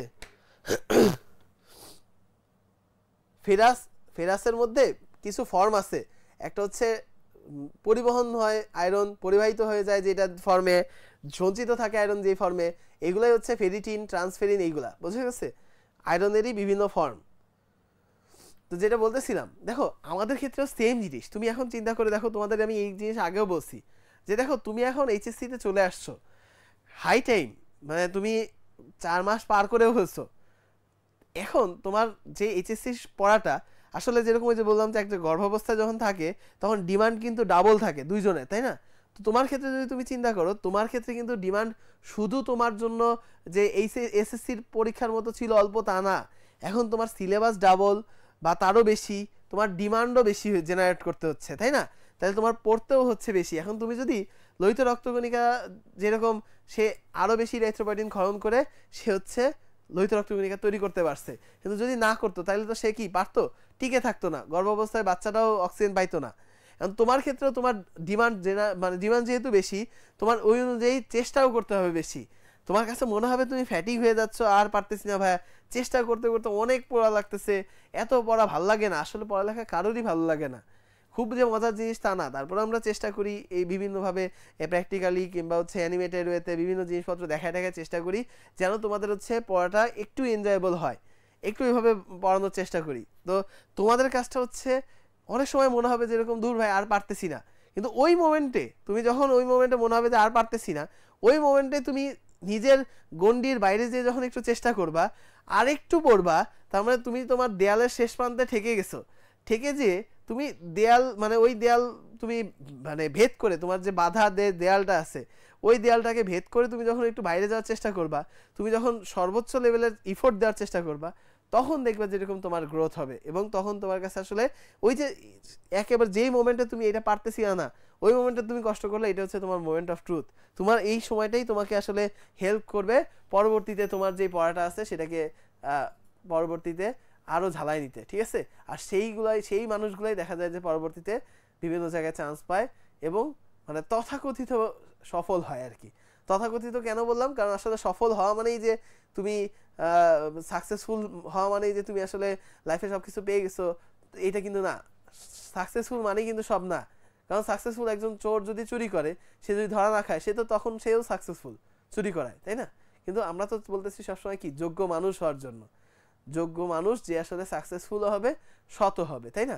তো সেই চেষ্টার দিকে আগায় যাওয়ার জন্য একটা ধাপ হচ্ছে এই যে মোমেন্ট অফ ট্রুথ, মানে তোমার ওই মোমেন্টটাকে তোমার জয় করতে হবে, ঠিক আছে? অনেক গল্প করে ফেলছি, অনেক জ্ঞান দিয়ে দিচ্ছি তোমাদের। চলো আমরা চলে আসি আমাদের যেটা বলতেছিলাম এই ইরিথ্রোপয়েটিনের হিসাবে। এখন লোহিত রক্তকণিকার কাজে চলে আসি। দেখো অক্সিজেন পরিবহন করা, এটা কোটি কোটি বার বলছি আমরা, এইটা হচ্ছে মেইন কাজ। এছাড়া কি করে লোহিত রক্তকণিকার ঘনত্ব, রক্তের ঘনত্ব মেনটেন করতেছে। কারণ কি রক্তের ঘনত্ব কে মেনটেন করবে? কঠিন পদার্থ। তো কঠিন পদার্থের মধ্যে ম্যাক্সিমামই ছিল কি আমাদের এই যে লোহিত রক্তকণিকা, তাই না? রক্তরাশে পানির পরে যে রক্তকণিকা তো ছিল 44%, 45%, লোহিত রক্তকণিকা ছিল 44%। তাহলে এইটাই মেইন ঘনত্ব রক্ষা করতেছে। এবার পানির মধ্যে দিয়ে যাচ্ছ, পানির মধ্যে দিয়ে যেতে গেলে মানে অমসৃণ একটা সারফেসের উপর দিয়ে হাঁটতে গেলে আমাদের দেখা যাচ্ছে কি পায়ের দিকে একটা টান দিচ্ছে না, ঘর্ষণ বল তোমরা পড়ছো। এই পানির মধ্যে যে ঘর্ষণ বল বা বাধাদানকারী যে বল সেটাকে বলা হয় সান্দ্রতা। এখন একটা রক্তবাহিকার মধ্যে অনেক বেশি পরিমাণে যদি লোহিত রক্তকণিকা থাকে, তো সেইখান দিয়ে যাইতে গেলে তুমি বাধা পাবা না, এটাকেই বলা হয় হচ্ছে আমাদের সান্দ্রতা। তাহলে এই সান্দ্রতাটা রক্ষা করতেছে কে? লোহিত রক্তকণিকা, ঠিক আছে? এইখানে অম্লক্ষারের ভারসাম্য রক্ষা হচ্ছে, এখানে ব্লাড গ্রুপিং হয়। ব্লাড গ্রুপিং কিভাবে? এই যে আমাদের লোহিত রক্তকণিকাটা আছে, এই যে লোহিত রক্তকণিকা মনে করা আছে, লাল কালার দিয়ে দিই, এই যে হচ্ছে লোহিত রক্তকণিকা আছে, ঠিক আছে? এই লোহিত রক্তকণিকার ক্ষেত্রেই দেখা যায় যেরকম এইখানে এই প্লাজমা বা কোষ ঝিল্লিতে লোহিত রক্তকণিকার যে কোষ ঝিল্লি আছে বা প্লাজমা মেমব্রেন, এই কোষ ঝিল্লিতে দেখা যায় যেরকম এ অ্যান্টিজেন পাওয়া যায়, কখনো দেখা যায় যেরকম বি অ্যান্টিজেন পাওয়া যায়, কখনো কখনো আবার এ বি দুইটাই পাওয়া যায়, তাহলে কখনো কখনো কিছুই পাওয়া যায় না। এগুলোর উপর ভিত্তি করে এ ব্লাড গ্রুপ, এটাতে দুইটাই আছে যেহেতু এ বি ব্লাড গ্রুপ, এরকম ব্লাড গ্রুপিং করা হয়, এটাকে বলা হয় কার্ল অ্যান্ড স্টেইনারের ব্লাড গ্রুপিং, ঠিক আছে? তাহলে এইটা হচ্ছে আমাদের এই ব্লাড গ্রুপিং করতেছে। এখন একটা জিনিস আসো, অম্লক্ষারের ভারসাম্য দিয়ে যে কোশ্চেনটা বাফার রূপে ক্রিয়া করে। বাফার মানে কি? বাফার মানে হচ্ছে যে রক্তের পিএইচ বা যে পিএইচকে অপরিবর্তিত রাখে তার নাম বাফার। এখানে যেটা আছে লোহিত রক্তকণিকায়, এইখানে রক্তের মধ্যে বাইকার্বনেট আছে, বাইকার্বনেট আয়ন আছে। এই বাইকার্বনেট আয়নটা বাফার হিসেবে কাজ করে। ফসফেট বাফার আছে, বাইকার্বনেট বাফার আছে, কিন্তু বাইকার্বনেট বাফারের পরিমাণ অনেক বেশি, যার কারণে এরা কি করে, এই যে আমাদের শরীরে যদি রক্তে অক্সিজেন মানে অ্যাসিড বেড়েও যায়, তখন এই বাইকার্বনেট বাফারটা কি করবে, তার সাথে বিক্রিয়া করে লবণ ক্ষার তৈরি করে ফেলবে, ঠিক আছে, আমাদের লবণ পানি তৈরি করে ফেলবে। এইভাবে বাফার গ্রুপে সে হচ্ছে পিএইচটাকে নর্মাল রাখবে, তাহলে অম্ল ক্ষারের ভারসাম্য রক্ষা করতে পারতেছে। ক্লিয়ার? তাহলে এটা এবার আসলে এনজাইম হিসেবে কাজ করে, যেটা হচ্ছে নাইট্রিক অক্সাইড উৎপন্ন করে। এই যে নাইট্রিক অক্সাইড আছে, যেটা এন্ডোথেলিয়াল কোষ, এন্ডোথেলিয়াল কোষ মানে কি, এই যে হচ্ছে রক্তবাহিকা, মনে করো আমাদের একটা শিরা বা ধমনী যেটাই বলো না কেন, রক্তবাহিকা, রক্তবাহিকার যে দেয়াল আছে বা প্রাচীর আছে সেটার মধ্যে এরকম কোষ থাকে, এইটাকে বলা হচ্ছে এন্ডোথেলিয়াল কোষ। রক্তবাহিকার প্রাচীর দেয়ালটাকে, ভিতরের দেয়াল প্রাচীরটাকে বলা হচ্ছে এন্ডোথেলিয়াম। এইটার মধ্যে যে কোষগুলো আছে এগুলো হচ্ছে এন্ডোথেলিয়াল কোষ। এইগুলা কি করে, নাইট্রিক অক্সাইড উৎপন্ন করে, যেটা এল-আর্জিনিন এটার মতো কাজ করে। এখন বইয়ের মধ্যে সুন্দর করে এটা বলে দিচ্ছে যে এল-আর্জিনিনের মতো কাজ করে, নাইট্রিক অক্সাইড উৎপাদন করে। এখন এল-আর্জিনিন কি করে, এল-আর্জিনিন আসলে কি করে জানো, সেটা হচ্ছে আমাদের রক্তবাহিকাকে প্রসারিত করে, রক্তবাহিকা প্রসারিত করে, প্রসারিত করে, ঠিক আছে। তাহলে নাইট্রিক অক্সাইড কি করবে, লোহিত রক্তকণিকার এন্ডোথেলিয়াল কোষ থেকে বের হয়ে এসে সে হচ্ছে আমাদের এই যে রক্তবাহিকাটাকে প্রসারিত করবে, ঠিক আছে। যখন রক্ত অনেক বেশি যাচ্ছে, প্রেসার বেড়ে যাচ্ছে, প্রসারিত করে দিল, প্রেসারটা একটু নর্মাল হবে। যেমন কিভাবে, এই যে দেখো, চলে আসি যদি আমরা, এই হচ্ছে নাইট্রিক অক্সাইড আছে, এটা হচ্ছে আমাদের রক্তবাহিকা, ঠিক আছে। এই যে রক্তবাহিকার মধ্যে নাইট্রিক অক্সাইডটা চলে আসলো, আসলে এটা আমি বাইরে থেকে দেখাইছি, আসলে এটা এন্ডোথেলিয়াল কোষ, এই যে এইখান থেকে আসে।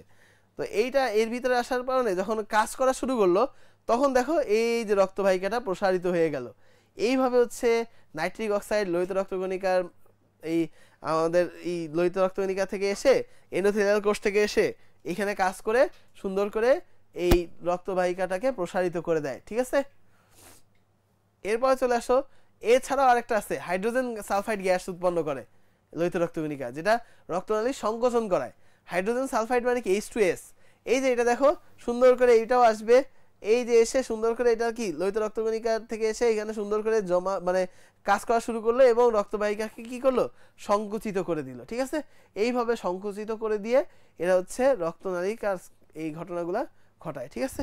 তাহলে এই জিনিসগুলো হচ্ছে আমরা এখান থেকে পেয়ে গেছি। এই দেখো, এই হচ্ছে আমাদের, এই হচ্ছে নাইট্রিক অক্সাইড এই যে সংকোচন করতেছে, সরি প্রসারিত করতেছে। হাইড্রোজেন সালফাইড কি করে, এই যে হাইড্রোজেন সালফাইড গ্যাস উৎপন্ন করে। এই হাইড্রোজেন সালফাইড মানে কি, H2S, এই পচা ডিমের মতো গন্ধ আসে এখান থেকে, রক্তনালী সংকোচনের জন্য সংকেত দেয়। এরপরে ইমিউন রেসপন্স করে, মানে হচ্ছে অনেক সময় দেখা যায় যে লোহিত রক্তকণিকা ক্ষেত্র বিশেষে খুব রেয়ার, মাঝে মাঝে ইমিউন রেসপন্স মানে প্রতিরক্ষায় সাহায্য করে শ্বেত রক্তকণিকাকে, রেয়ার, ঠিক আছে। হ্যাঁ, এই H2S দুর্গন্ধযুক্ত, পচা ডিমের মতো গন্ধ, ঠিক আছে। এরপরে লোহিত রক্তকণিকা ভেঙে যে বিলিরুবিন, বিলিভার্ডিন তৈরি করে, আমরা একটু আগে দেখে আসছি, তাই না। তাহলে এই যে বিলিরুবিন, এরকম দেখো, এই যে লোহিত রক্তকণিকা আছে এটা ভেঙে যায়, ভেঙে গেলে হিমোগ্লোবিনটা বের হয়ে আসে, হিমগ্লোবিন তৈরি করে বিলিভার্ডিন, বিলিরুবিন হয়ে যায়। বেশি বিলিরুবিন হয়ে গেলে এরকম হলুদ হয়ে যায়, যেটাকে আমরা জন্ডিস বলি, ঠিক আছে। এইটাই যদি চলে আসো,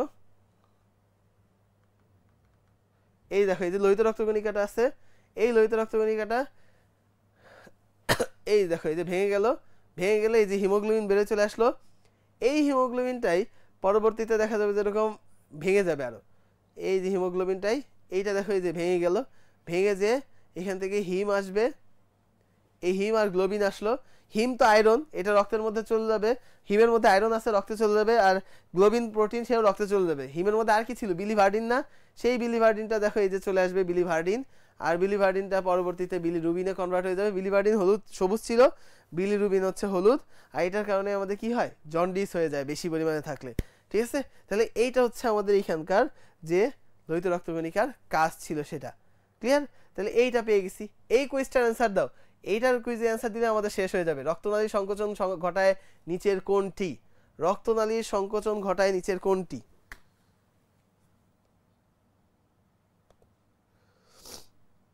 চ্যাটে দাও, চ্যাটে চ্যাটে। কিরে তোমরা গান শুরু করছো কেন?